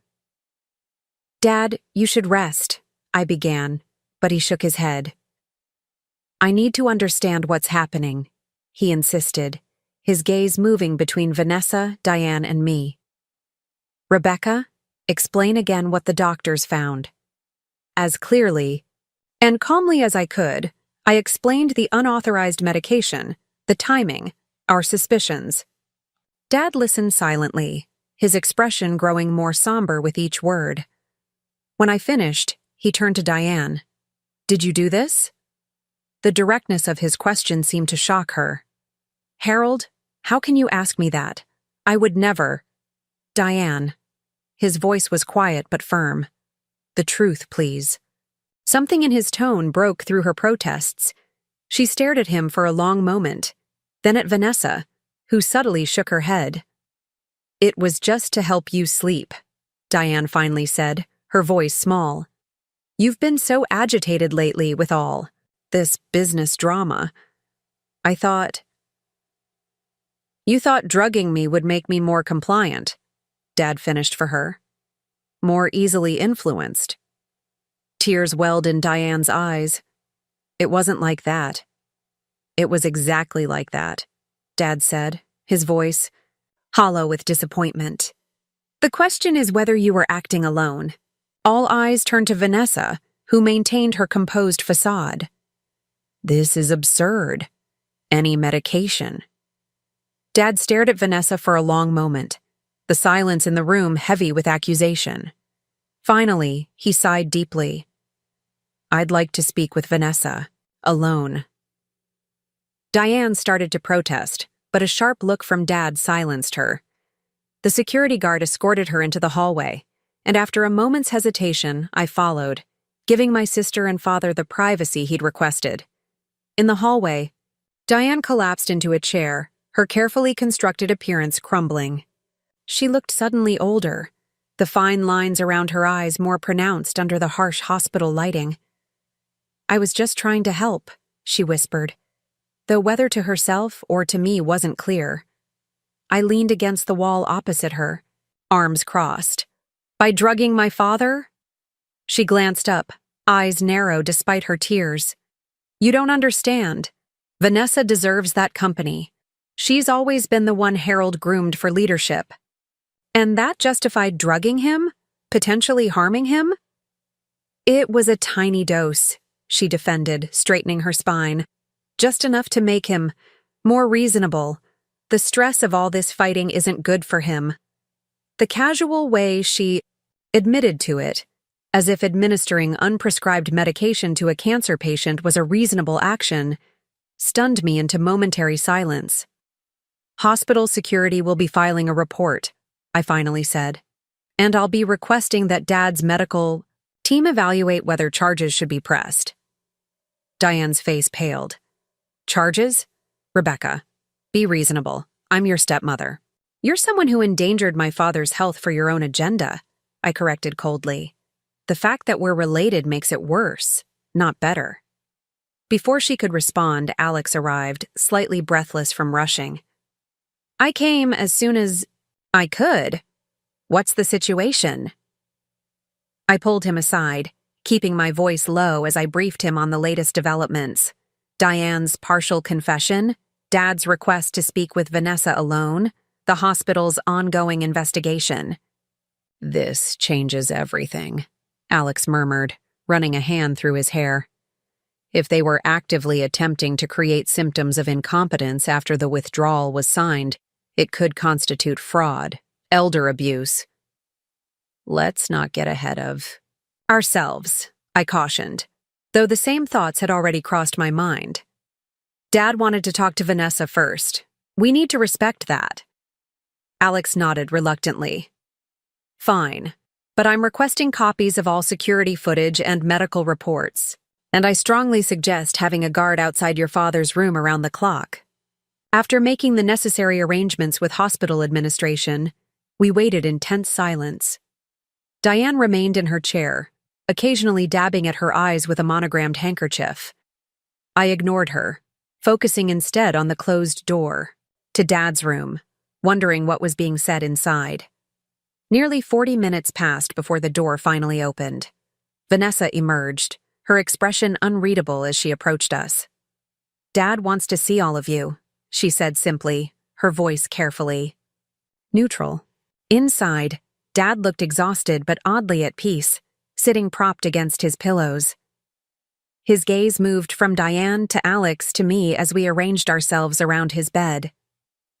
"Vanessa has told me everything," he began, his voice steady despite his obvious fatigue. "About the medication, about their plans to challenge the will again. All of it." I glanced at my sister, surprised by this apparent confession. Her face remained impassive, eyes fixed on Dad. "And what exactly did she tell you?" Alex asked cautiously. Dad sighed. "That after I signed the papers accepting her withdrawal of the competency challenge, Diane began administering small doses of her anti-anxiety medication to me. The goal was to create symptoms that could be documented, building a case for a second challenge, this time with actual medical evidence." Diane made a small sound of protest, but Dad silenced her with a raised hand. "Vanessa claims she wasn't directly involved in the medication plan, though she admits she was aware of it and didn't stop it." He looked at his eldest daughter, his expression a mix of disappointment and resignation. "She also acknowledges that she never intended to honor the withdrawal long term. It was merely a tactical retreat." The confirmation of my suspicions brought no satisfaction, only a weary sort of vindication. I'd known Vanessa wouldn't surrender so easily, known that her apparent cooperation had been too good to be true. "What happens now?" I asked. Dad's gaze shifted to Diane. "First, Diane will be leaving, both this hospital room and our home." My stepmother's eyes widened. "Harold, you can't mean—" "I've already contacted Rosenberg," Dad continued, referring to his personal attorney. "He'll be handling the separation agreement. After what you've done, you're fortunate I'm not pressing charges. The finality in his tone left no room for argument. Diane's lips trembled, but whatever protest she might have made died under Dad's unwavering stare. As for Vanessa, Dad continued, turning to my sister, we've reached our own understanding. Vanessa nodded slightly, her posture rigid. I'm withdrawing all claims to Mitchell Construction, permanently and unconditionally. I've already texted my legal team to formalize it. Alex shifted forward. Just like that? After everything? Not just like that, Dad corrected. In exchange for my agreement not to pursue legal action regarding the medication incident and for a revised inheritance structure that I believe is fair to everyone. I studied Vanessa's face, trying to read what lay behind her composed mask. This sudden capitulation still felt wrong, too convenient. What's the catch? I asked bluntly. A flicker of something, respect perhaps, crossed Vanessa's features. No catch. I'm returning to New York tonight. Mitchell Construction is yours, as is the Lakefront Commons project and everything that goes with it. I don't believe you, I said, the words escaping before I could consider their impact. Dad reached for my hand. It's real this time, Becca. Vanessa knows there's no path forward after what's happened today. Any further legal challenges would require explaining why hospital security found unauthorized medication in my system, and Diane's fingerprints, on the water glass that delivered it. The implication was clear. Vanessa was cutting her losses, accepting defeat to avoid potential criminal complications. I glanced at Alex, who gave me a subtle nod. From a legal perspective, the situation was checkmate. There's one more thing, Dad added, his grip on my hand tightening slightly. I've asked Dr. Chen to arrange for home hospice care. I'm leaving the hospital tomorrow. The sudden change of subject caught me off guard. Dad, after what just happened, I'm not spending my remaining time in a hospital room, he said firmly. I want to be in my own home, surrounded by my own things. But Diane, we'll be staying with her sister until the separation is finalized. The house will be yours, Becca. He smiled slightly. Well, technically it already is. I transferred the deed to you last week after we updated the will.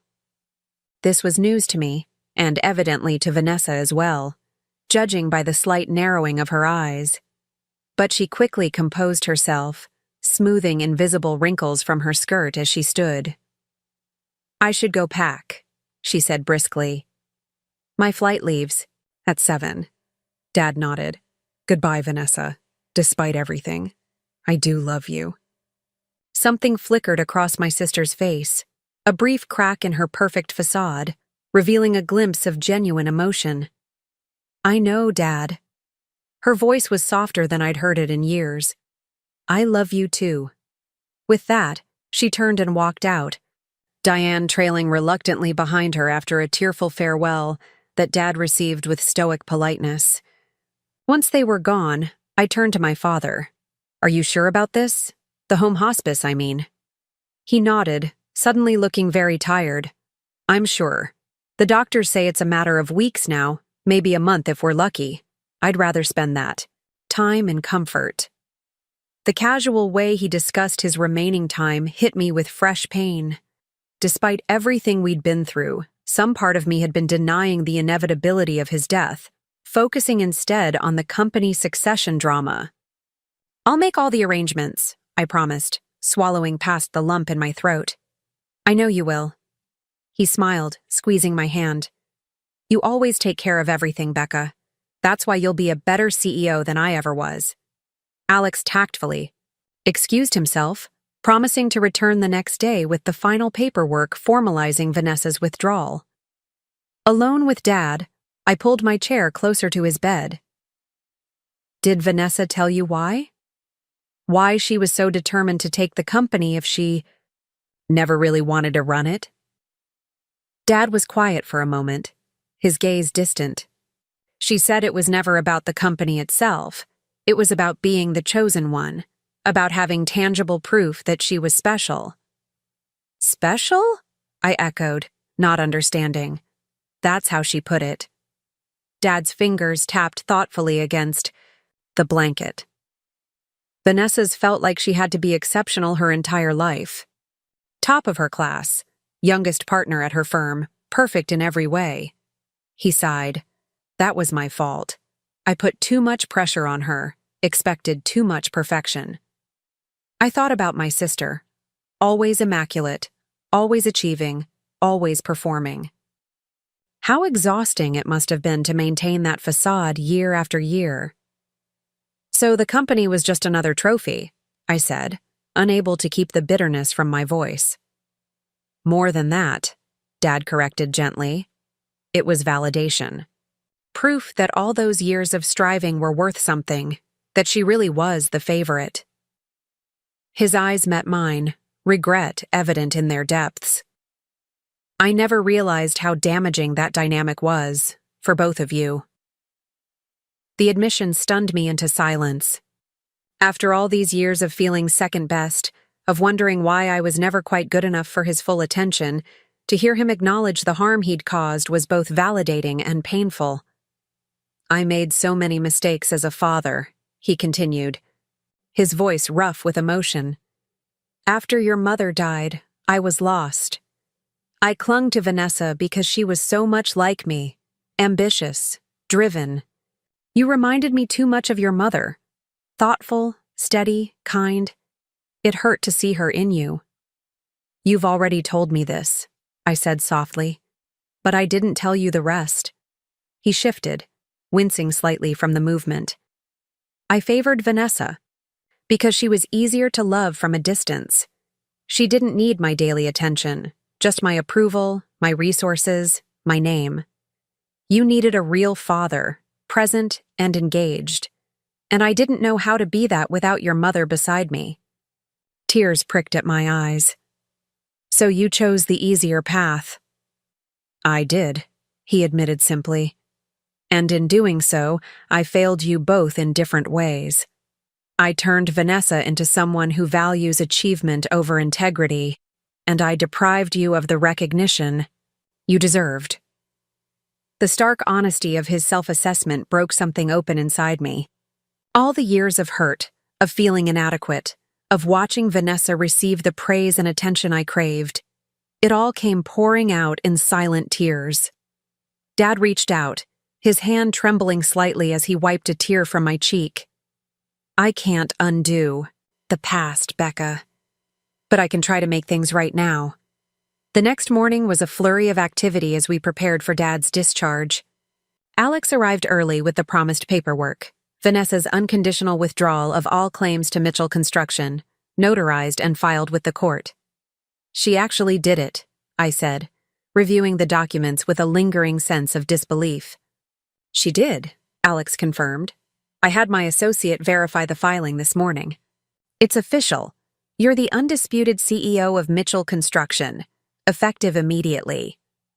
Under different circumstances, this would have been a moment of triumph. Instead, it felt strangely hollow as I watched the hospice nurses prepare Dad for transport, explaining the equipment that would be installed in his home, the care protocols we would need to follow. James arrived around noon, having arranged for a company car to transport Dad home in comfort. Everything's ready at the house, he assured me. The hospital bed was delivered this morning, and the nursing service has set up all the necessary equipment. I nodded gratefully, too overwhelmed to form a proper response. The reality of what was happening, that we were bringing Dad home to die, was finally sinking in, overshadowing even the resolution of the company drama. You don't have to do this alone, James said gently, noticing my expression. The executive team has agreed to handle day-to-day operations for as long as necessary. Your job right now is to be with your father.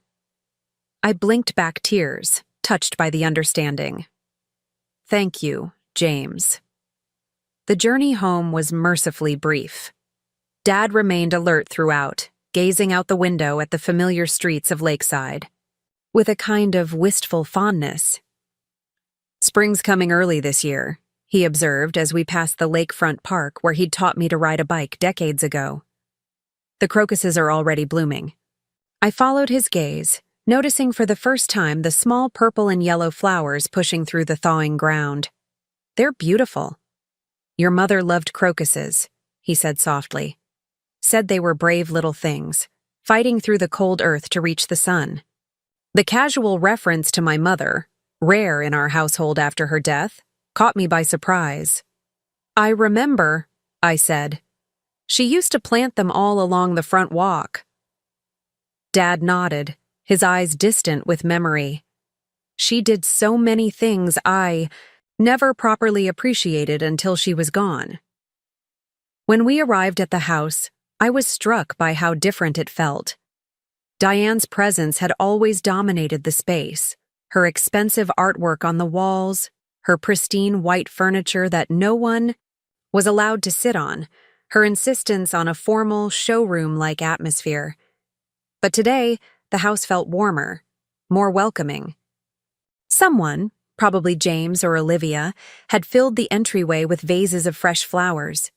The sterile white couch had been replaced with a comfortable-looking sectional, and family photos that Diane had relegated to storage were back on display. "You've been busy," Dad remarked, as the nurses settled him into the hospital bed that now occupied what had been the formal dining room, positioned to offer a view of the backyard gardens. "Not me," I admitted. "I've been at the hospital with you." Dad smiled. "You have good friends, Becca. Better than I deserved." Throughout the afternoon, a steady stream of visitors arrived. Colleagues from Mitchell Construction bringing food and well wishes, neighbors offering help, even Uncle Peter, who had driven in from Grand Rapids as soon as he heard about Dad's move home. "Quite the homecoming," Uncle Peter observed as he and I shared coffee in the kitchen while Dad napped. "Harold's made a lot of friends over the years." "He built half the town," I said with a small smile. "Hard not to know people when your name is on so many buildings." Uncle Peter studied me over the rim of his mug. "How are you holding up? With everything? The company, Vanessa, Diane, all of it?" I considered the question, realizing I hadn't had a moment to properly assess my own feelings amid the chaos.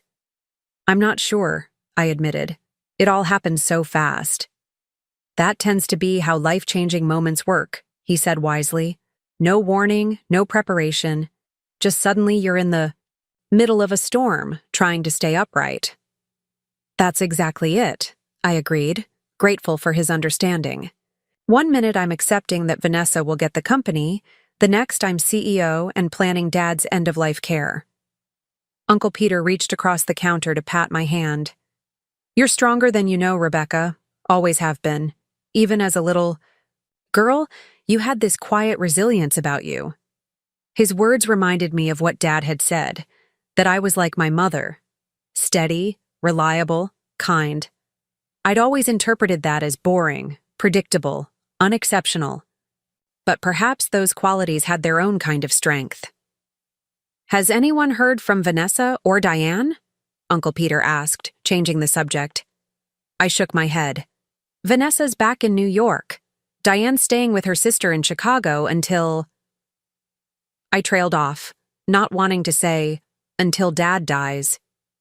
"Until arrangements are finalized," Uncle Peter supplied tactfully. "Well, good riddance to both of them, if you ask me. Never did understand what Harold saw in either one." The blunt assessment startled a laugh out of me. "Uncle Peter?" He shrugged unapologetically. "Just being honest. Diane was always more interested in what Harold could provide than who he was. And Vanessa, well, she's been riding on her father's coattails her entire life, taking credit for his generosity and connections. Though his characterization was harsh, I couldn't entirely disagree. "They're still family," I said half-heartedly. "Family is as family does," he countered. "You're the only one who's shown real loyalty to Harold. The rest is just blood and paperwork." Before I could respond, a hospice nurse appeared in the doorway. "Ms. Mitchell, your father's awake and asking for you." I found Dad looking surprisingly alert, propped up against his pillows with a tablet in his hands. "Working already?" I teased, sitting in the chair beside his bed. He smiled ruefully. "Old habits. I was just checking in on Lakefront Commons. The foundation work is progressing ahead of schedule." "James mentioned that," I said, pleased to see his continued interest in the project. "The revised environmental assessment came back clean, so we're cleared for the next phase." "Good, good." He set the tablet aside. "I want to see it completed, Becca, or at least far enough along that I know it will be done right."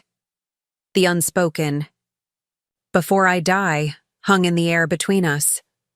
"You will," I promised, though we both knew it was unlikely. Construction projects of this scale took years, not weeks. Dad seemed to read my thoughts. "Even if I don't, I'll see it through your eyes." That's enough.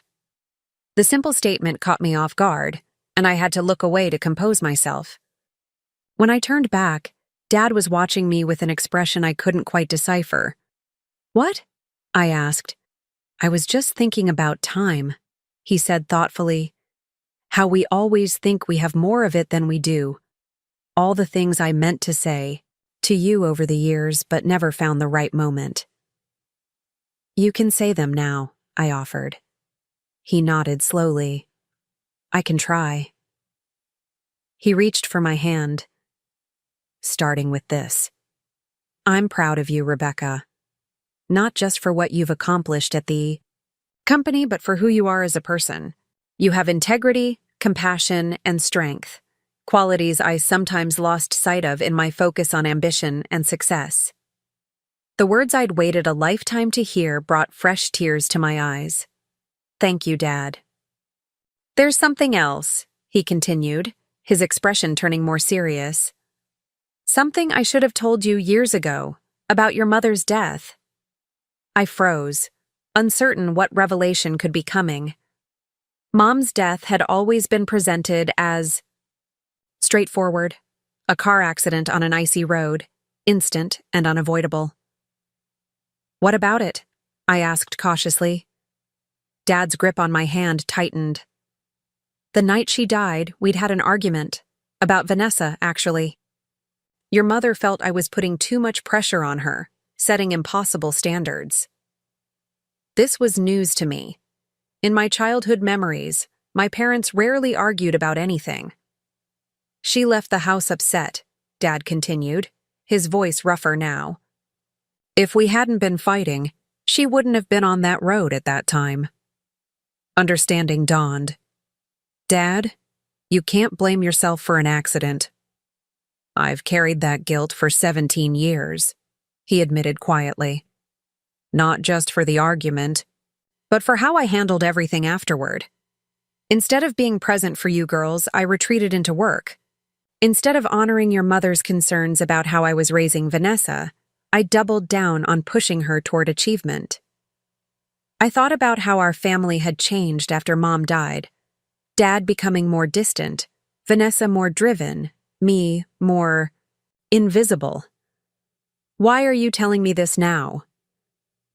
"Because I'm finally trying to make things right," he said simply. "And that starts with the truth. Your mother was right about everything. About Vanessa needing less pressure, about you needing more attention, about what truly matters in life." He sighed deeply, the effort of the conversation clearly taxing his limited energy. I realized too late that success isn't measured in buildings constructed or deals closed. It's measured in the lives you touch, the people you raise, the love you give. As I absorbed his words, the doorbell rang, followed by the sound of voices in the entryway. After a moment, Uncle Peter appeared in the doorway. "Sorry to interrupt," he said, "but there's someone here to see Harold. Says it's important." Dad frowned slightly. "Who is it?" Uncle Peter hesitated, then stepped aside to reveal a woman I didn't recognize. Mid-60s, perhaps, elegantly dressed, her silver-streaked hair pulled back in a neat bun. "Hello, Harold," she said, her voice carrying a hint of nervousness. "It's been a long time.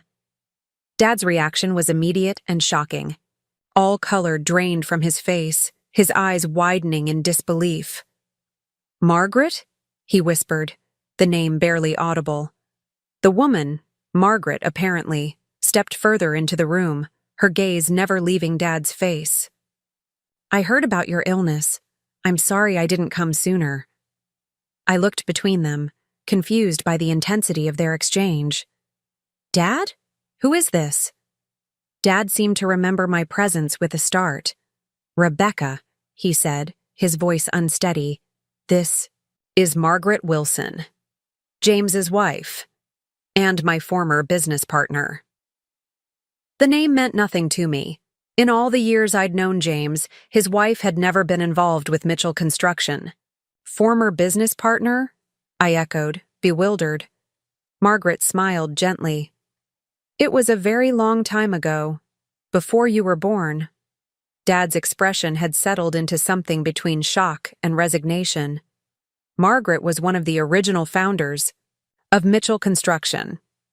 We started the company together, back when women in construction were even rarer than they are now. This revelation stunned me. In all the company history I knew, all the stories Dad had told, there had never been any mention of a female co-founder.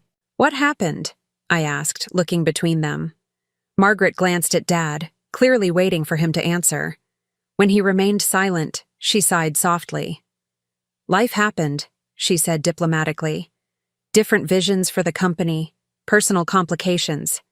I sold my stake to Harold 30 years ago and moved to Seattle to start over."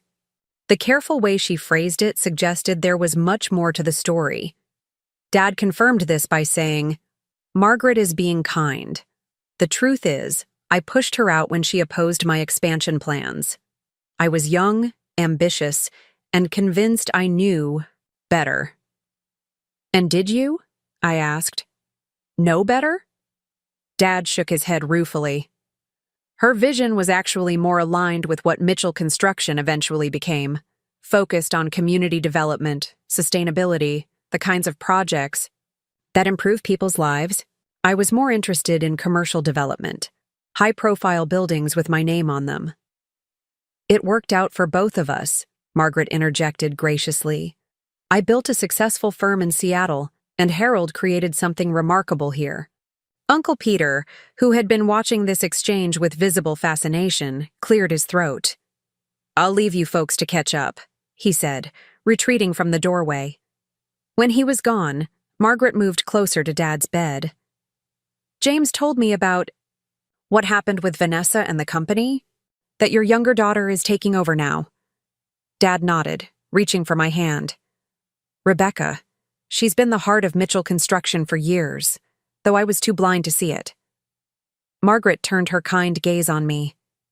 "James speaks very highly of you, says you have a natural instinct for the work, especially the community-focused projects."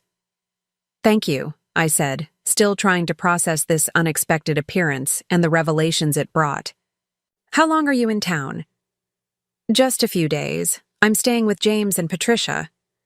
She hesitated, then addressed Dad directly. "I wasn't sure if you'd want to see me, Harold. We didn't exactly part on the best terms."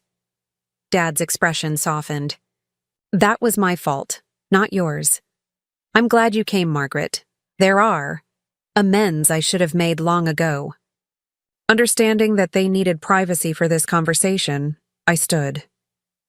"I'll let you two talk. Can I get you anything before I go? Tea? Coffee?" Margaret declined politely, and Dad asked for water. As I left the room, I heard him say, "You were right, you know. About the company, about how I was running it. I realized it too late." In the kitchen, I found Uncle Peter making sandwiches. "Figured people would need to eat eventually," he explained, slicing a tomato with surprising deftness. "Thanks." I leaned against the counter, processing the unexpected encounter. "Did you know about Margaret? That she co-founded the company with Dad?" Uncle Peter nodded. "I knew. It was before your time, and Harold preferred not to discuss it. Wasn't his proudest moment, how that partnership ended." Why didn't he ever mention her? In all the company history, all the stories. Guilt? Probably, Uncle Peter said matter-of-factly. Margaret was brilliant, had vision when Harold just had ambition, but she was also principled. Wouldn't compromise on certain things, like environmental impact, worker conditions. Harold saw those principles as obstacles to growth. So he pushed her out, I finished. Bought her out, technically, though the terms weren't particularly fair, Uncle Peter corrected. Ironic thing is, about 10 years later, Harold started shifting the company toward exactly the kind of projects Margaret had advocated for: community spaces, affordable housing, sustainable design. Never admitted she'd been right all along, of course. This new perspective on my father, on the company I was now leading, left me feeling slightly disoriented. How much of what I thought I knew was shaped by selective storytelling, by omissions, and revisions? Uncle Peter, I said carefully, was Dad always fair? In business, I mean. He considered the question, his knife pausing mid-slice. Harold was a man of his generation, he said finally. He played by the rules as they existed, not always as they should have been. Was he fair? By the standards of his time, usually. By today's standards? Probably not always. It wasn't quite the answer I was looking for, but perhaps it was the most honest one possible. Dad, like all of us, was complicated, capable of both tremendous vision and disappointing blindness, of both generosity and selfishness. He's trying to make things right now, I said, more to myself than to Uncle Peter. With me, with Vanessa in his own way, and now with Margaret. End-of-life clarity, Uncle Peter observed. When the final accounting comes due, people often see with new eyes what truly matters. We worked together to prepare a light dinner, setting out plates in the sunroom adjacent to Dad's makeshift bedroom. Margaret stayed for the meal, sharing stories about the early days of Mitchell Construction that filled in gaps I hadn't even known existed in my understanding of the company. Harold was fearless, she recalled, a fond smile softening her features. When banks wouldn't lend to us, he'd find creative financing. When suppliers doubted we could deliver, he'd charm them into giving us a chance. And Margaret was the conscience, Dad added from his bed, where he'd insisted on joining the conversation. She'd remind me why we started the company in the first place, not just to build buildings, but to build communities. As I listened to them reminisce, occasionally prompted by questions from Uncle Peter or James, who had joined us for dinner, I began to see Mitchell Construction in a new light, not just as my father's legacy, but as something more complex, a company shaped by multiple visions, multiple influences, evolving over decades. After dinner, as Margaret prepared to leave, she took me aside. "Your father showed me the plans. For Lakefront Commons," she said. "It's an impressive project. Exactly the kind of development I envisioned all those years ago. Community-focused, environmentally conscious, accessible to people of different income levels." "Thank you," I said. "It's Dad's vision, really." She smiled knowingly.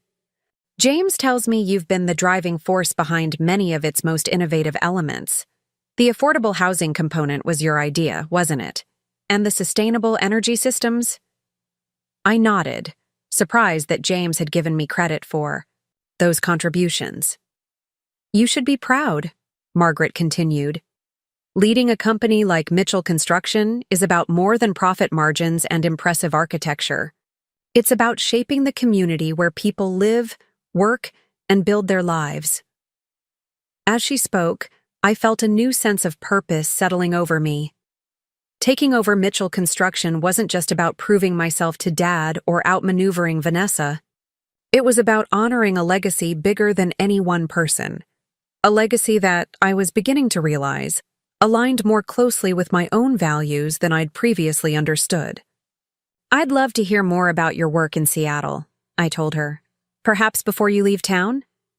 Margaret's eyes lit up. "I'd like that very much." After she left, I returned to Dad's room to find him looking exhausted, but oddly at peace. She hasn't changed, he said softly. Still principled, still visionary. Why didn't you ever tell me about her? I asked, helping him adjust his pillows. He sighed.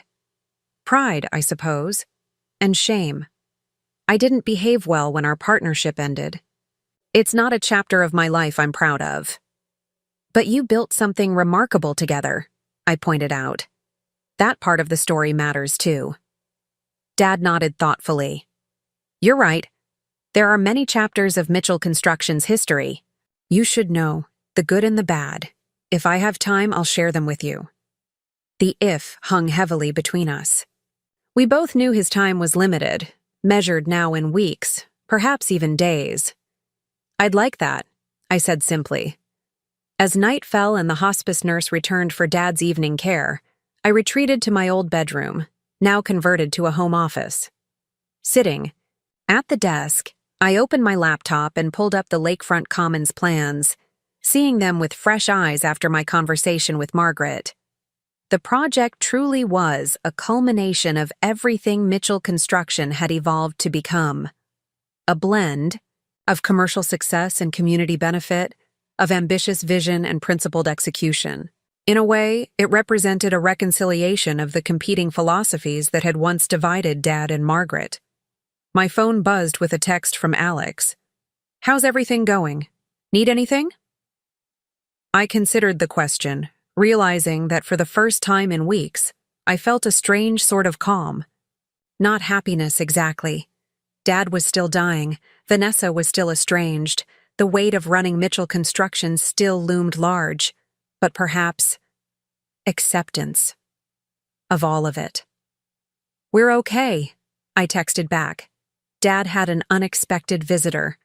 Today, Margaret Wilson. Ever heard of her? Alex's response came quickly. James's wife? The architect from Seattle? I've heard James mention her but never met her. Turns out she co-founded Mitchell Construction with Dad. Long story, I'll fill you in tomorrow. After setting my phone aside, I returned to the Lakefront Commons, plans, making notes for improvements, extensions of the community elements, ways to further honor both Dad's vision and Margaret's principles. It was nearly midnight when I finally closed my laptop, exhausted but somehow lighter.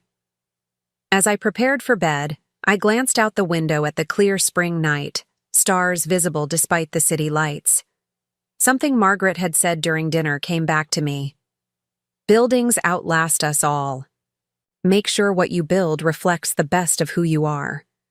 I wondered what the best of Mitchell Construction might look like under my leadership. Not just Dad's legacy, not just Margaret's influence, but my own vision, shaped by both, yet distinct. For the first time since this whole ordeal began, I found myself looking forward to the future of the company, not just defending it from Vanessa's schemes. There was real work to be done, a legacy to both honor and transform. Tomorrow would bring its own challenges, Dad's declining health, the formal transition of power at the company, the countless decisions large and small that awaited me. But tonight, at least, I could rest knowing that Mitchell Construction would continue, perhaps stronger and more purposeful than ever. As I drifted toward sleep, I found myself thinking not of Vanessa's defeat or my own victory, but of the crocuses Dad had pointed out on our drive home. Brave little things, pushing through, the cold earth toward the sun. The morning of the will reading arrived with a soft spring rain tapping against the windows. It had been 3 weeks since Dad passed away, 3 weeks of arrangements, condolences, and a strange, hollow quiet that seemed to fill every corner of the house. I stood in front of my closet, trying to decide what to wear. What was the appropriate outfit for hearing your father's final wishes formally declared? The black dress from the funeral felt too somber, my usual work attire too casual. I finally settled on a simple navy suit, professional but not cold, formal but not severe. As I fastened my mother's pearl earrings, I caught my reflection in the mirror. I looked tired, the past few months etched into fine lines around my eyes that hadn't been there before. But there was something else, too. A steadiness. A certainty that hadn't been present 6 months ago. My phone buzzed with a text from Alex. "Meeting you at the office. Everything ready." The will reading would take place at Golden Oaks Law Offices, where Dad's personal attorney, Richard Rosenberg, would handle the proceedings. We'd chosen a neutral location deliberately. The family home felt too intimate, the Mitchell construction headquarters too contentious given the circumstances. I arrived early, greeted warmly by the receptionist who showed me to the conference room. Alex was already there, reviewing documents with Richard. "Rebecca." Richard stood to embrace me. "How are you holding up?" "I'm okay," I said, surprised, to find it mostly true. The raw grief had begun to settle into something more manageable, a persistent ache rather than the sharp, breathtaking pain of those first days. "Have you heard from Vanessa?" he asked, arranging folders at the head of the table. I shook my head. Not directly. Her assistant sent flowers for the funeral, but Vanessa stayed in New York. The memory still stung. My sister's absence at our father's memorial service explained away with a vague reference to unavoidable professional commitments. And Diane? She came to the service but left immediately after. We haven't spoken since. Richard nodded, unsurprised. Well, they're both expected today. Diane confirmed yesterday, and Vanessa's flight arrived last night. The prospect of seeing them both after everything that had happened sent a flutter of anxiety through my stomach.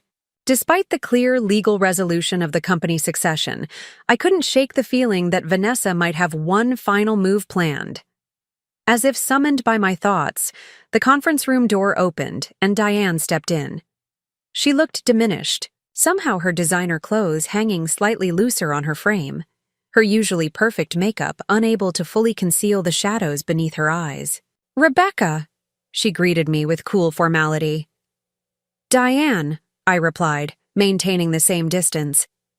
Whatever our relationship had been before, never warm but at least civil, it had been irreparably damaged by her actions in Dad's hospital room. She took a seat at the far end of the table, setting her purse primly before her. An uncomfortable silence descended, broken only when the door opened again to admit Uncle Peter and James. "Sorry we're late," Uncle Peter announced, shaking hands with Richard. "Parking downtown is a nightmare these days." James gave me a supportive nod as he took the seat beside me. "Everything okay?" he murmured. "As okay as it can be," I replied quietly. We waited another 15 minutes, the tension in the room building as the hands of the clock moved steadily forward. Just as Richard was about to suggest we begin without her, the door swung open a final time. Vanessa stood in the doorway, as impeccably put together as ever in a tailored charcoal suit, her dark hair swept into a sleek chignon. Only someone who knew her well would notice the slight tightness around her eyes, the barely perceptible tension in her shoulders. "Sorry I'm late," she said smoothly, taking the empty seat across from me. Traffic from the airport was heavier than expected. Her gaze met mine briefly, revealing nothing. No grief, no anger, no remorse. Just the carefully constructed mask she'd perfected over years of courtroom appearances. "Now that everyone's here," Richard began, opening the formal leather portfolio before him, "we can proceed with the reading of Harold Mitchell's last will and testament." The legal preamble washed over me in familiar phrases. "Being of sound mind and body, hereby declare this to be my last will and testament, revoking all previous wills and codicils." I found myself studying the faces around the table instead. Diane sat rigidly, her fingers laced tightly together. Uncle Peter leaned back in his chair, expression somber but composed. James listened attentively, occasionally making notes on a small pad. And Vanessa. Vanessa watched Richard with the focused intensity of a predator tracking potential prey, missing nothing. "As you all know," Richard continued, Harold made significant changes to his estate plan in the months before his passing. The majority of these changes concerned Mitchell Construction, which has already been formally transferred to Rebecca's leadership. Vanessa's expression didn't flicker, though her knuckles whitened slightly as she clasped her hands on the table. However, there are other assets to be distributed, as well as personal messages Harold wished to convey to each of you. Richard withdrew several sealed envelopes from his portfolio. Harold asked that these be read today, in the presence of all parties. He selected the first envelope, opening it carefully. "To my brother, Peter Mitchell," he read, "your steadfast support has been a constant in my life, particularly during these difficult final months. While we sometimes disagreed on business matters, your loyalty to our family never wavered." Uncle Peter blinked rapidly, clearly moved by the acknowledgement. "I leave to you my cabin at Blue Lake, where we spent so many summers fishing and arguing about politics. May it bring you peace in the years to come." A small smile touched Uncle Peter's lips. The cabin had been a source of friendly competition between the brothers for years, each claiming to have caught the bigger fish from its weathered dock. "To James Wilson," Richard continued, opening the second envelope, "my trusted partner and friend, you stood by me when others would have walked away, and you helped build Mitchell Construction into what it is today. Your partnership has been one of the greatest privileges of my career." James nodded, his expression solemn. "In addition to your existing ownership stake, I leave you my collection of architectural drawings and blueprints from our earliest projects. No one would appreciate them more than you. And please, tell Margaret I finally admitted she was right about those sustainability initiatives back in '89. A ripple of surprise passed through the room at the mention of Margaret. James smiled, a private understanding in his eyes. "To my wife, Diane," Richard read from the third envelope, his tone carefully neutral. Diane straightened, her face a carefully composed mask. "Our years together brought both joy and pain. While the end of our marriage came under difficult circumstances, I choose to remember the good times we shared. As agreed in our separation documents, you will retain ownership of the vacation home in Naples and receive the financial settlement arranged by our respective attorneys." The clinical nature of the bequest reflected the state of their relationship. At the end, fractured beyond repair by her betrayal, reduced to legal terminology and financial arrangements, Diane's expression remained unchanged, though a slight tremor in her hand as she reached for her water glass betrayed her emotions. "To my daughter Vanessa," Richard continued, selecting the fourth envelope. The room seemed to hold its collective breath.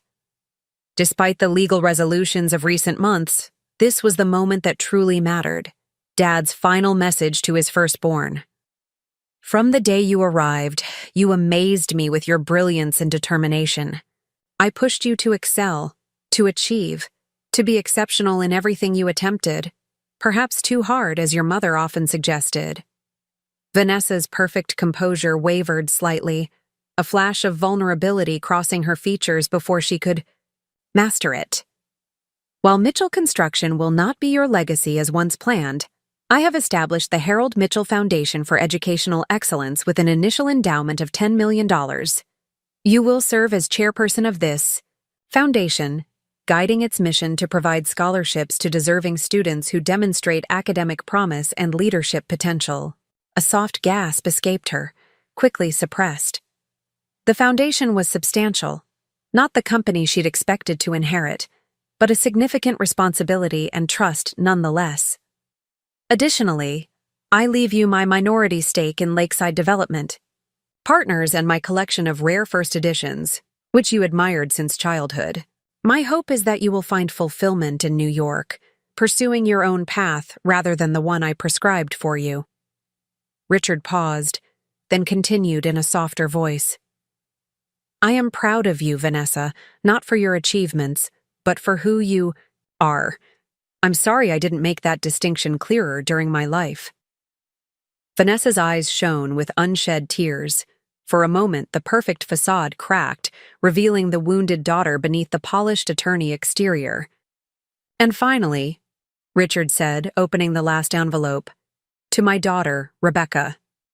I braced myself, aware of all eyes turning toward me.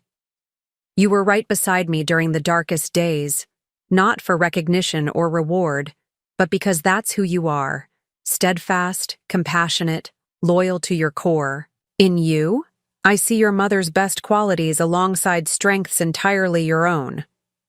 The mention of my mother brought a lump to my throat. While Mitchell Construction is already legally yours, today I want to acknowledge that it has been yours, in spirit for years. You understood what the company truly stands for long before I did. Your leadership will take it places I never could have imagined. The words washed over me. Validation, yes, but something more precious.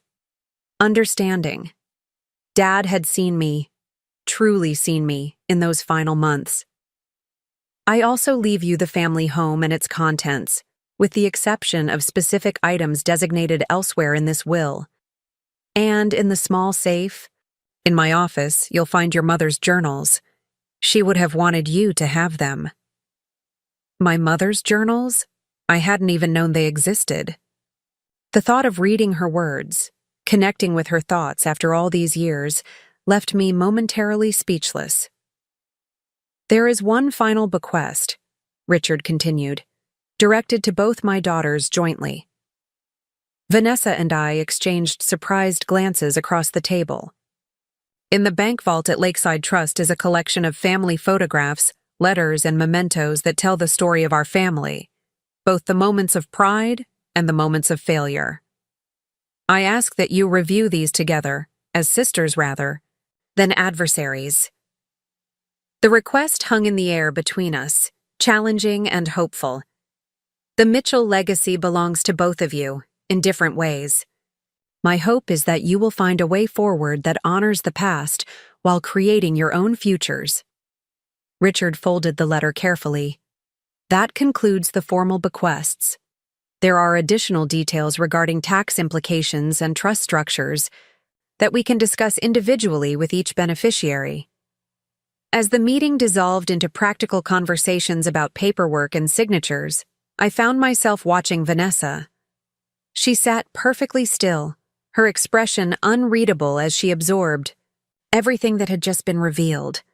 When our eyes met across the table, I saw something unexpected, not the calculation or resentment I'd anticipated, but uncertainty, vulnerability, perhaps even a flicker of regret.